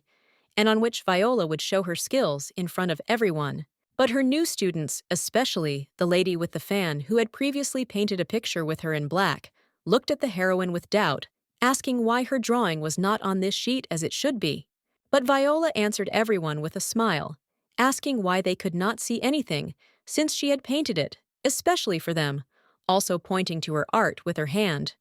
But the lady only got angry, pointing her finger at her and saying that there was nothing on the canvas and why she decided to make fun of them in this way. But it seems that the protagonist of the story guessed from the very beginning that her students would have such a reaction and similar answers, which is why she smiled slyly as if she was about to tell everyone the whole essence of the white canvas. Everyone present was very surprised when Viola not only turned to the sheet of paper and began to draw on it, but she decided to do it with white chalk, which was completely invisible on the white canvas, which is why everyone was silent. After that, she said that she would give everyone a white sheet of paper and chalk, asking everyone to draw something on it. But then her brown-haired student took the chalk in her hands and looked at it, only asking how to draw with it. But two men, Kyle and Evan, were pleased by the words of the lady, who began to tell everyone to draw what they care about or what they want, because no one will see it anyway. And this made the guys' faces curious. While Viola was handing out chalk and a white sheet of paper to everyone, she told everyone to draw exactly this, since no one would see anything anyway, but they would be able to share it with someone, at least with a sheet of paper. She also smiled at everyone, and with her eyes closed, said that when they expressed what they wanted and drew it, they should pass their work to another person, so they should express themselves in their drawing. The heroine continued to repeat that no one would even notice what they had drawn, which is why all the people present at her lecture began to happily draw with white chalk on a piece of paper, anticipating something interesting from Viola. However, there was only one person in the room who looked not at her own piece of paper, but at the main character, who was walking and smiling at everyone, not even suspecting that one handsome man was staring at her. But as soon as she returned to her place and noticed the attention with which the white-haired Duke was looking at her, she immediately turned away from him and began to get nervous, although she did not show that anything was wrong. She continued to lecture as usual, occasionally pointing to the board at the students. but she did so with such a displeased face, as if she wanted to yell at Evan at any moment so that he would not pierce her with his eyes and embarrass her any more. As soon as she thought about this, the same Duke who had previously been serious towards her and was also looking at her seriously, suddenly laughed as if he had read her thoughts and turned his head to the side, covering his smile with his hand. In a spacious office with a pleasant dark light, minimalist lamps, and a high ceiling, everyone continued to paint their masterpieces until enough time had passed for the heroine to understand that everyone was finished. When the time came, the main character picked up a brush and began to run it over her drawing to paint it blue, telling everyone that she had actually prepared the painting for the lecture, but first it needed to be developed. After telling everyone that if they color the picture with their favorite color, they can see the masterpiece itself, she was able to draw a clear sky by simply running chalk across the sheet of paper and coloring everything blue. After that, the lady clapped her hands and looked at everyone with a smile, explaining that the same thing happens in life, because when difficulties arise, nothing is visible in the future, but it is worth adding bright colors, and everything becomes clear. This surprised even the quietest and most taciturn lady with blue eyes, who put her hands on the table and looked at Viola with surprise, listening to her words about life and difficulties, and not only about colors and painting techniques. When the sky above the academy itself was clear once again, which the girl with red hair depicted on her canvas in one of the classrooms, she told the students that her lesson was over, and that they would see each other later. After the unusual lesson, everyone was satisfied, and this was evident in the students and pupils who were cheerfully talking to each other about the past lecture, and how interesting and unpredictable it was to listen to Viola. Viola was also about to go about her business, so she was packing all her belongings into the previously missing suitcase, but when someone called her name, she turned around and looked at that person. Behind her was the sweet and smiling Kyle, who was holding his white chalk drawing, folded for convenience, which he held out to the surprised lady, telling her to accept it. The brunette looked at Viola with a smile and explained that he thought it would be a drawing lesson, but he really liked her teaching method, and for that, he gives her this drawing, wishing her sky to always be so clear. In the end, the main character took Kyle's gift in her hands, after which she looked at him with some bewilderment and devastation,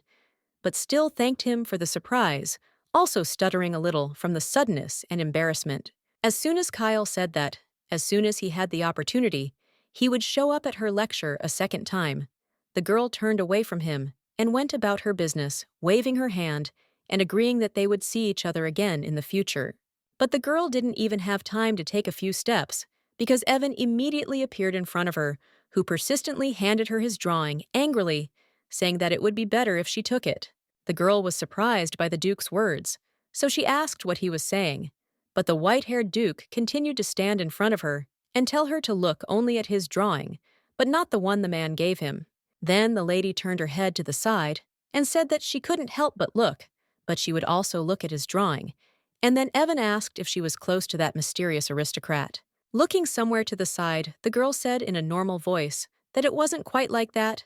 but that guy caught her when she almost fell, and that's when they met, and she was also holding a folded sheet of paper in her hands the whole time. Hearing this, the blonde instantly got angry and asked where he was holding her and what he grabbed her by,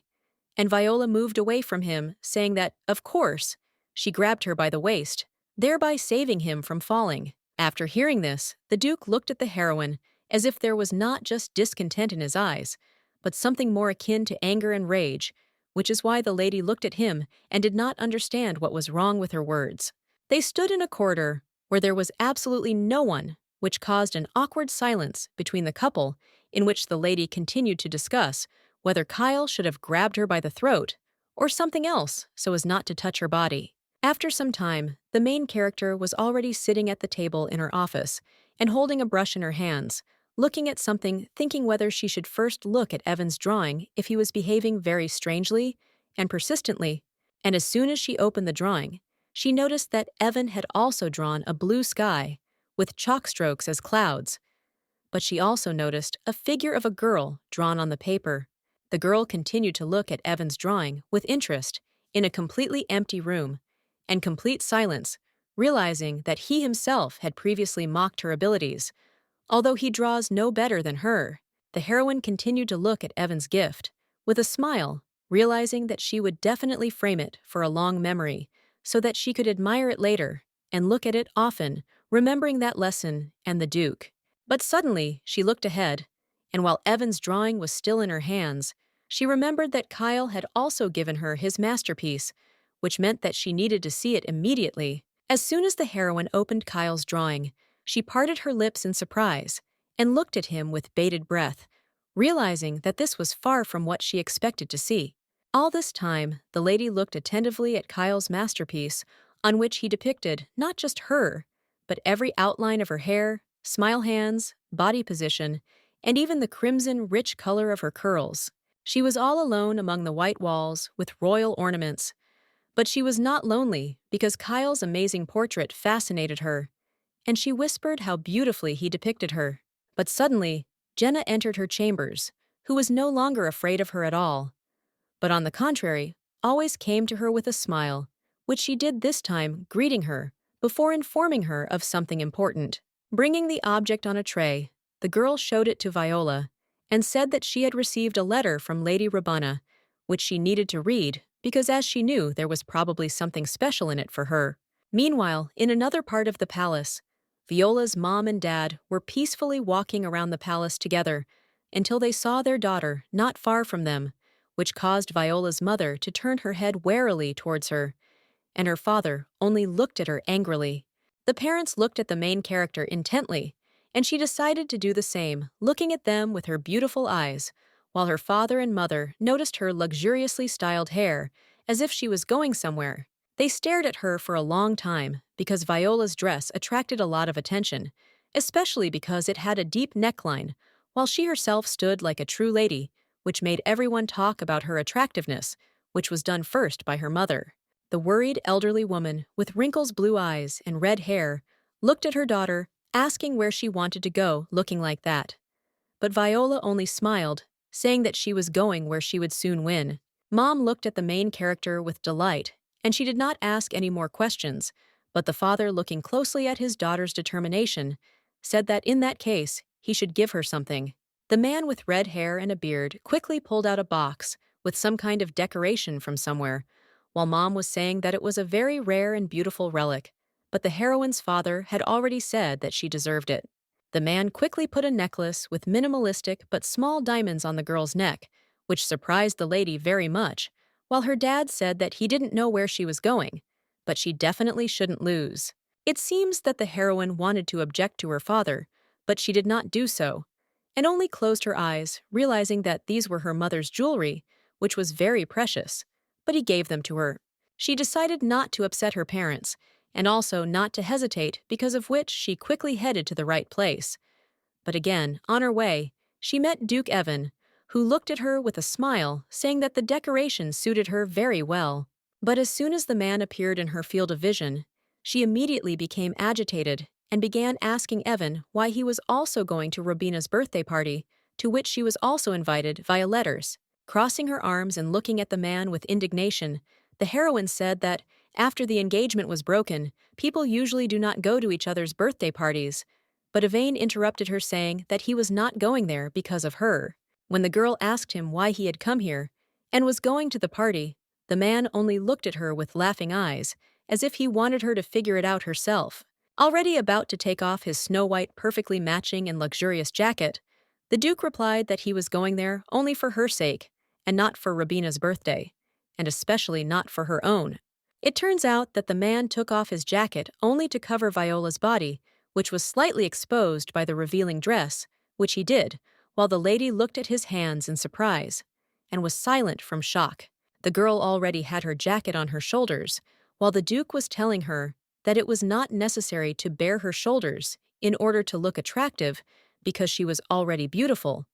But at that time, surprised people were already gathering behind her. But when Viola heard a cunning and equally insidious female voice behind her, she turned around angrily, already anticipating seeing the hero of the occasion, her main enemy, behind her. Behind the main character's back, there was the kind and innocent, sweet as a lamb, big-eyed Robin, looking at her friend with a smile and welcoming her to her party. She continued to show everyone her smile, hiding from everyone, her real, probably negative emotions, looking at the floor, and saying that she was also glad to see the Duke who visited her modest celebration. All the people around were more surprised by Viola, her charisma and incredible dress, which is why they looked at her with their mouths slightly open, while she herself told Robin that the most important thing was that she liked everything about her party. They all stared at the Duke's jacket, which lay on the fragile feminine shoulders of the main character, which gave rise to gossip that as they thought she turned out to be a treacherous seductress. Robina, wearing a beautiful and elegant blue dress, approached the Duke and Viola next to him, saying that she was serenely happy for her holiday, but she did not understand one very interesting ambiguous detail. Viola was indeed wearing Evan's jacket, which only added to her already beautiful look, with her red hair and her father's necklace. But Robina suspiciously asked her only about the jacket, like what was that she was wearing? And the blonde, who did not expect any abrupt actions from Viola, was incredibly surprised and froze when her friend whispered in her ear that as she had already understood, these were the Duke's clothes, and in fact he did not want other men to see her shoulders, and since he was very shy, she would say this only in her ear. Viola knew very well that Robina was not a simple lady, and that she could control her emotions in difficult situations, but as soon as she said this, she shamefully lowered her head, and her eyes were wide with shock. Meanwhile, Viola was already preparing to give Robina her birthday present, handing a certain drawing to Robina and saying that she wasn't quite sure whether she would like it or not, but she would give it to her anyway. Robina smiled, taking the gift and thanking her. But at this time, everyone began to whisper, saying that Viola was very arrogant if she only gave everyone paintings that were already painted in Robina's style. In response, Viola only folded her hands, closed her eyes, and began to wait for the moment when Robina, innocent in front of everyone, would look at her work, which was in no way similar to hers,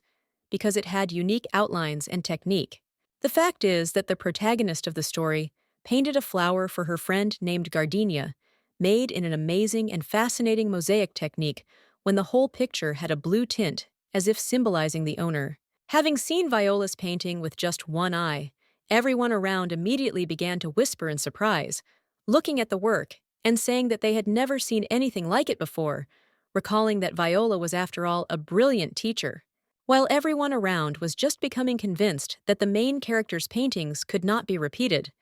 Viola herself closed her eyes and said with a smile that the colors in the painting were very similar to her, and she was happy to give this masterpiece to Herto. Lady Robina showed that she didn't even know how to get out of the awkward situation Viola had put her in, because now she was looking at a really good piece of work, with empty eyes, not knowing what to say. Then Robina imagined the wilting petals in her head, remembering that the flower itself, which Viola had depicted, had a beautiful aroma and appearance. But it quickly withered and left an unpleasant impression. While the heroine herself was thinking that she had depicted what was needed in the picture, Robina carefully held her friend's gift in her palm, asking if she would return to her previous style of drawing, as she was worried about her. The red-haired lady was slightly surprised by Robina's character and behavior, because the blonde put her hands on her shoulders desperately, asking why she suddenly changed her style and why she only draws like this lately. But at that moment, a ray of truth and justice seemed to fall on Viola when she looked away in front of everyone and said to Robin, as if she had already told her, that she was not going to go back and paint the way she used to. Robina seemed embarrassed by her friend's words, which made her shyly shrink back, admitting that her work had become very distant to her and that she would like to see her previous works. Also, other people continued to stand and gasp at every word of the ladies, realizing that Robina was strange, even when Viola looked at her and asked why she wanted to return to what was before. Throwing up her hand, the lady in red continued her question, saying, why did she want to return everything, even after those dry spells, saying that she copied her style? But Robina, as if not understanding anything, asked what she meant. Then the main character smiled so widely and slyly, as if she felt that now she was not playing by Robin's rules, but she was deciding her own fate, forcing her friend, who was mocking her, to accept everything and agree. When Robina continued to look at her and not understand Viola's assertiveness, her intentions and why she wanted to leave her alone so much, The red-haired heroine loudly told her right in the eyes that she no longer wanted to be her shadow. She even turned to the other ladies and gentlemen, looking at her smiling, and saying that she would continue to teach new styles of drawing and teach new students, also inviting everyone to her lectures. Robin seemed to have nothing to say, which is why she only looked at Viola, not understanding what was wrong with her, and why she began to surpass her, sadly saying her name, as if preparing to hear the answers to all the questions. But the main character only turned to her, getting ready to leave, also looking at her with a satisfied smile, wishing to see them both at the academy, where she would teach many students. Immediately after she had survived the encounter with Robina and put her in her place, the lady stretched and smiled sincerely, realizing that now everything was not so bad, and telling the Duke that she felt very light in her soul. When Viola noticed that Evan, who was next to her, suddenly went silent, she looked at him to understand what happened, but only noticed an embarrassed man who was blushing looking at her. He also abruptly turned his gaze away from the girl, looking at the floor, with even greater blush, also speaking through a sly smile, and asking if this was the power of influence that everyone had heard so much about regarding Viola. The girl also wondered if he was going to use his smile as a weapon to make her feel embarrassed again, just like the first time she came to his house, while all the servants looked at them in surprise. The next day, Viola decided to go to the art supplies shop, which was nearby, and was located among other houses, snow white and wooden, where commoners lived. The store turned out to have a sufficient number of different brushes and canvases, with boxes which the protagonist looked at, saying that it was amazing, and that here she could find everything that she might have previously needed for painting. But the girl was not going to stay long in the shop, because in a few minutes she was already carrying a bag with the necessary supplies in her hands, walking along the road, and smiling, because for her it was a good day again. While the girl was thinking about whether to go to other stores, if she was in the city for the first time in a long time, someone touched her from behind with an index finger, which Viola immediately felt. She quickly turned back without any visible emotion of joy or confusion. But while the sunlight fell on her face, and hair only beautifying her, the mysterious stranger greeted her. Turning around, the girl noticed a familiar face behind her in the form of Kyle, who was leaning towards her and smiling as if greeting the young lady with one smile and showing friendliness with his sweet eyes. The girl was holding her box of art supplies in her hands, but it was immediately taken away by a man to help, while the lady asked what he was doing there. And while he answered that he sometimes painted, and that is why he also bought brushes. The lady answered the aristocrat that she had also come to buy the necessary things, and the guy replied with a smile that in that case they could go together in his carriage, also pointing at her with his hand and repeating that he was not a student. The girl decided not to refuse the aristocrat's help, already sitting in his carriage, and asking why he was going to her lessons if she understood perfectly well that he was already drawing well, even better than her. But as he was about to answer, the sweet lady, the brunette with a mole under his eye, only looked away, admitting that he didn't need drawing or skills, because he only went to lessons for her sake. While the guy next to her blushed and looked at her with a smile, the red-haired beauty herself clearly did not expect such an answer, which is why she looked at him with bewilderment, asking if this was true, and receiving the answer that it was true. But that wasn't all, because after the awkward confession, Kyle bowed his head lower, blushing even more, and saying that he goes to her classes because he fell in love with her image as a teacher from the first time. Then the heroine looked at him with wide eyes, not believing what she was hearing, and constantly remembering whether the previous Viola had a romantic line, or whether she should take this less seriously. The mysterious handsome man remained mystical for Viola because he continued to smile, confessing one thing after another, making the main character doubt that he was an ordinary guy. But when their carriage arrived at their destination, or rather at the academy above which there was already a blue sky, slightly strewn with clouds like cotton wool,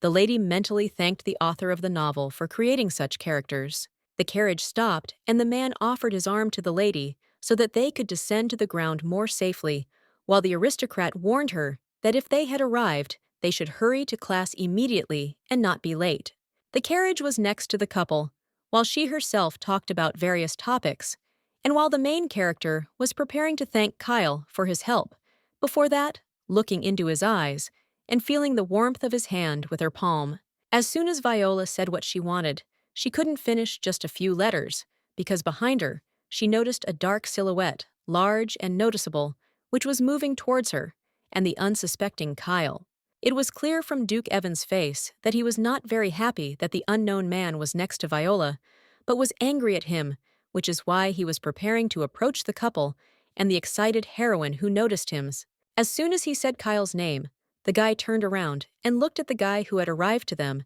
as if he was not at all happy about his arrival, but was forced to look at him and greet him out of decency. But unexpectedly for everyone, the white-haired guy only extended his hand to the seemingly familiar man, with a smile saying that he was glad to meet and make a new acquaintance. Like true friends, they shook hands, hiding their emotions of ill will and hostility on the surface, because if anyone else was near, Viola, Evan would no longer leave her alone. Kyle also smiled at Evan and shook his hand, saying that he was also overly happy to suddenly meet him, which made Viola, who was looking at them, understand that they were not very familiar, but they got along well with each other. But she still looked at them with surprise and wide eyes, keeping her lips slightly parted, and understanding that their relationship was very different because they had already seen each other at her last lesson. Kyle was the first to talk about Viola, looking at his friend with a smile, and warning that he would help the main character carry the items and walk her to the office so he shouldn't worry. But the previously smiling and friendly white-haired Duke suddenly became more serious and stern in his voice, telling Kyle to his face that he would carry her things and walk her to the office, and he could go from here. Between their gazes, there seemed to be a lightning bolt of anger and argument, while the main character stood nearby with a box in her hands and did not understand anything.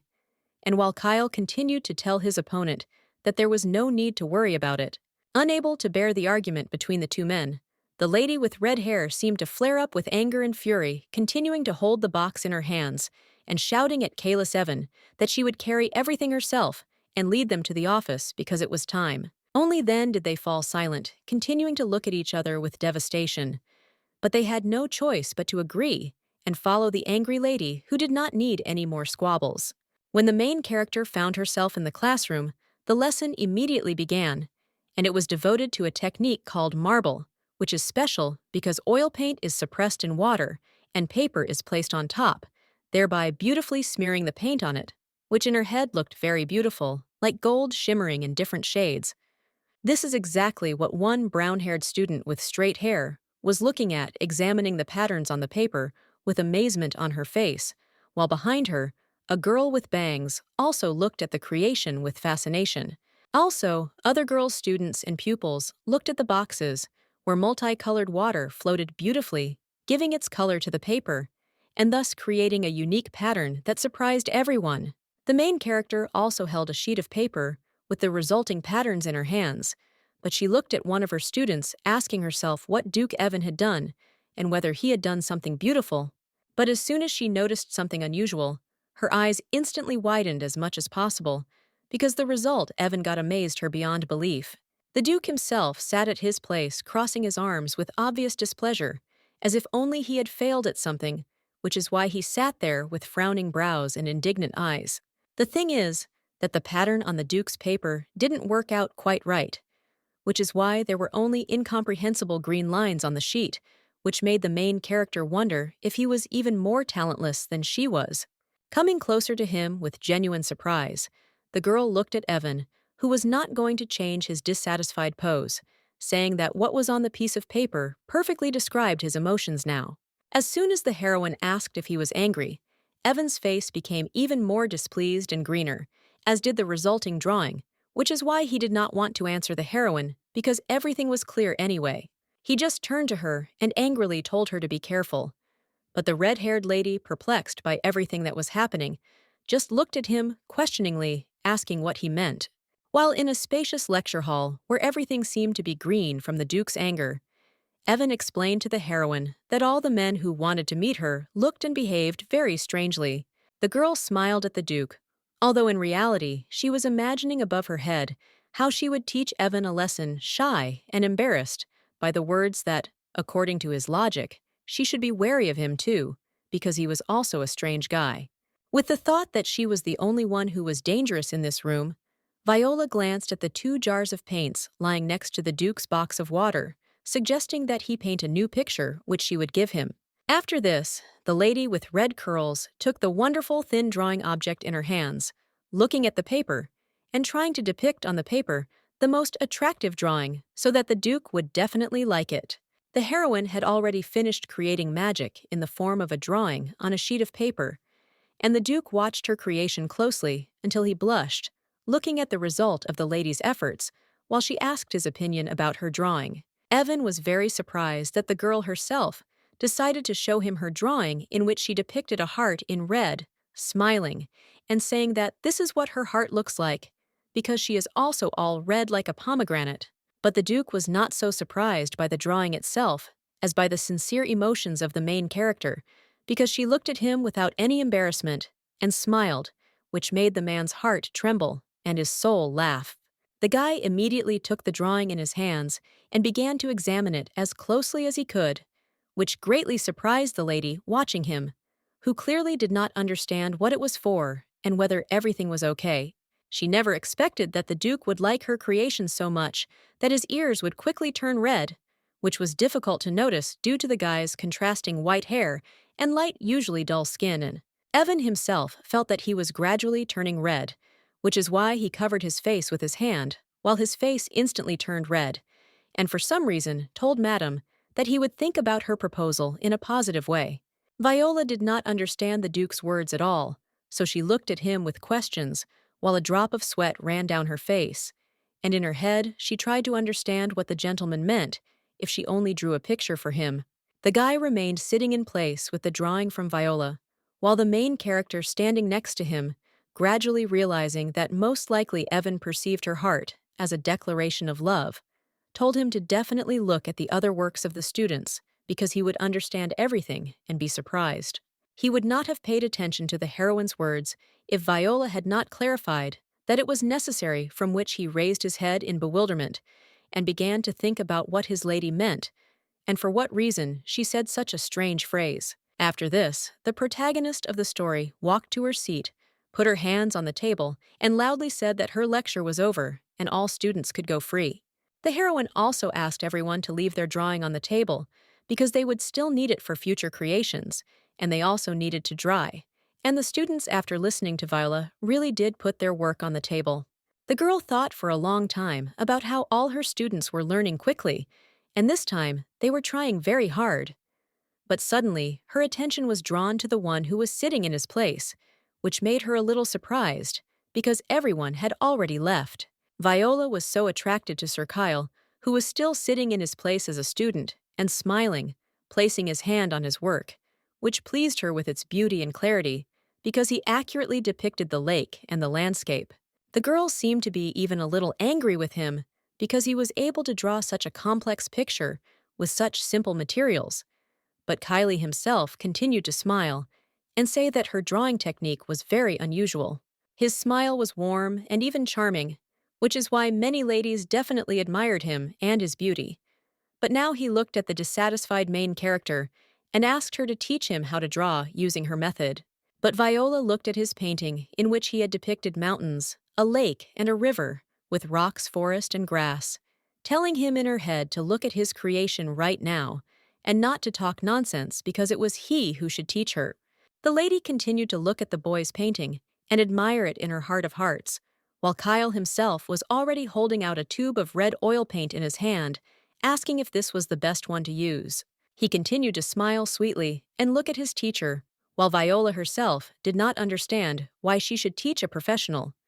But she still took his paint in her hands in order to show her method of painting. After a while, the lady diluted red paint on the water and drew a large stroke down the middle of the heel, still not understanding why she should read such a genius in drawing as Kyle, why he needed this at all. All this time, the brunette carefully watched the actions of his friend until the sweet smile slid off his face, and when Viola pressed the sheet to the water so that the paint would be absorbed into it, leaving a drawing as well. As soon as the main character handed the resulting red heart into Kyle's hands, The white-haired Duke sitting behind them at a distance immediately noticed not only that she was next to him, but also what she had drawn for him. But only when he turned his head, he looked at the other drawings of the students with a shocked face, as if he had never expected to see such a thing, which made him anxious finding answers to all his questions. The thing is that absolutely every drawing depicted a red heart, and it is logical to think that Viola was not confessing her love to him, but demonstrating a drawing method as she had done to all the other students before. But this surprised Evan so much that his eyes instantly became wider and more piercing, as if the whole world had collapsed in his head, although in fact he had been slightly mistaken in understanding Viola's actions. And while the Duke could not believe his eyes, the main character remembered his first reaction to the drawn heart, and understood that she was glad that he understood everything, but still, for some reason, she was very sad. Because of the sad thoughts, she bowed her head down and became more empty, as if there were no more thoughts about love and feelings in her head. But on the contrary, she thought only about the bad. She imagined herself in her head, with the Duke holding hands, and like silhouettes being in her dreams, while the protagonist herself emphasized to herself that she was not the one who would heal him, and she did not need to chase after anything. When classes ended and the main character hurried home, she decided to go down the stairs. But on her way, she also met Kyle, who said that he was waiting for her again, which was already suspicious for her. It seems the man wanted to go home with the lady, but when he turned to her, he noticed Viola's sadness, which is why she looked at the floor and did not even look at him, actually thinking about the Duke, because she was sad that she would no longer make fun of him, since he had already left, disappeared without a trace. Noticing the girl's upset, Kyle, being with her, among a tall building with different ornaments, decided to compliment her, saying that each of her activities surprised him very much. But this did not cheer up Viola. Turning completely towards the lady, who was clearly not indifferent to him, Kyle once again gave her a sweet look and a smile, asking her about the class schedule apparently, in order to quickly find out when she taught. The girl sadly explained her sadness and thoughtfulness by saying that she didn't know how to supposedly draw a picture, simply, but when Kyle answered that it was a very difficult task, the silhouette of Viola's white-haired jealous man was already visible behind him. The red-haired lady smiled at the man only when she started talking about drawing, confessing to the brunette that she really wanted everyone to draw without exception, to give everyone joy and to enjoy it themselves. But as soon as she heard a question from a man behind her, asking why she liked it, Viola instantly turned her head in the direction of the voice, because she did not expect to hear someone else in her conversation with Kyle. The girl was a little clumsy when she noticed Duke Evan and immediately asked him if he had gone home, because she herself did not notice how she was not standing straight on the steps, which is why her leg was already falling down. The red-haired beauty was so taken aback that she didn't even understand what was happening, because she didn't expect to pull such a trick on herself.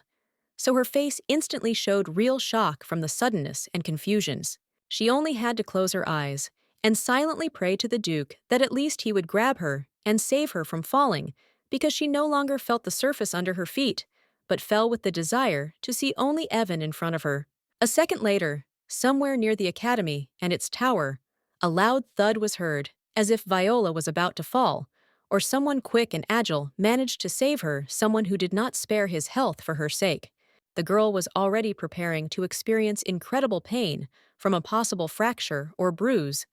but began to suspect something was wrong when she felt a man's hand on her waist, when she herself did not suffer from discomfort anywhere. She quickly opened her eyes to quickly find out what was going on, and when she understood, she opened her eyes wider in surprise, looking at someone, and with her mouth open, shouting out the Duke's name. As it turned out, the girl did not feel pain because the entire blow was taken by the blonde, who helped her fall on himself, thereby protecting her from all wounds, although he himself no longer showed signs of life. Viola realized that he was unconscious the moment she noticed his angry face, which no longer meant anything because he did not open his eyes, did not say anything, and certainly did not get up. Viola was about to cry from guilt as Kyle spoke from behind her, saying that he would call for help immediately, also asking the lady if she was hurt, to which the girl replied that she was fine. She didn't care about Kyle, because the only thing she cared about was the Duke who decided to sacrifice himself for her, which made the lady cry calling his name, in the hopes that he would refuse. Tears were flowing like a river, but she continued to sit on her knees in front of the motionless man, wiping her face with her hand and calling Evan's name for the umpteenth time, ordering him to wake up. Drop by drop, the girl's tears sadly and devastatedly broke on the stones of the road, but the girl kept calling for the Duke, as if he would hear her voice in unconsciousness and immediately wake up, move. She looked at him with teary eyes, not understanding why he lost consciousness after such a blow. And that is why she asked why he no longer reacted to her, because it was very painful for her. Out of sadness and grief, the girl already remembered moments with him, saying that she would no longer mock him, call him a castrate, and consider that he has some defects, but she just wants him to wake up. But nothing helped the Duke to wake up, so he lay on the ground unconscious, while the long-haired beauty looked at him with tears and promised everything if only he would hear her voice and come to his senses. It seems that the main character didn't even notice that her loved one pursed his lips as if he was about to wake up, but she didn't even notice it continuing to sob. However, the lady's sadness was suddenly interrupted by sharp noises and indignation. Why had no one come yet if Kyle went for help, and that no one was coming to her right now, which is why she looked away. Just having prepared herself to go for help on her own, so as not to wait for Kyle and the others any longer, the heroine wanted to run, but she was stopped by a man's hand which grabbed her wrist. The girl instantly turned back and looked down, because she realized that it could be Evan who had woken up after his injuries.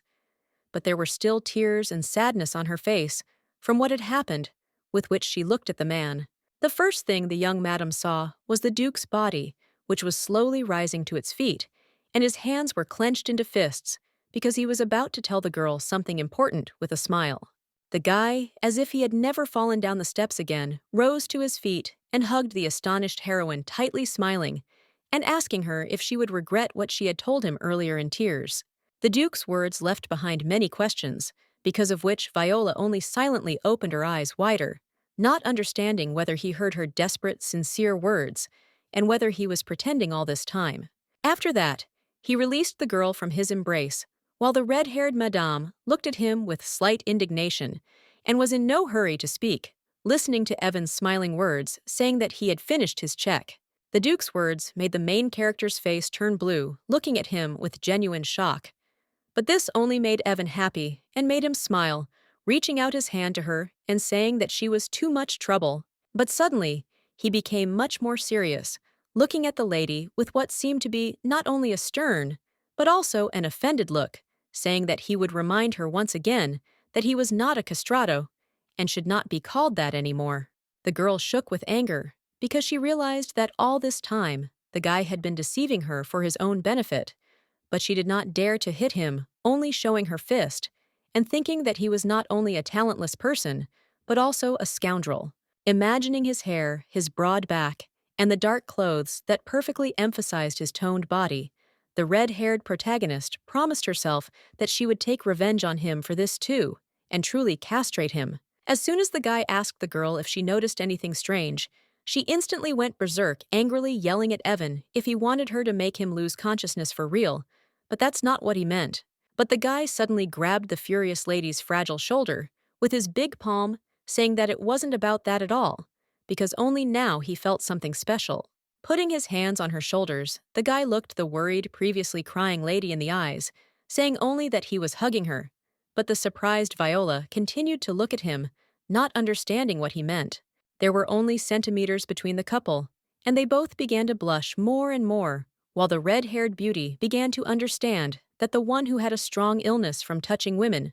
was now touching her. Then she raised her red eyes to him as if in anticipation of seeing new emotions on the Duke's face and understanding what he was feeling as he remembered his illness, the symptom of which magically disappeared due to the embrace.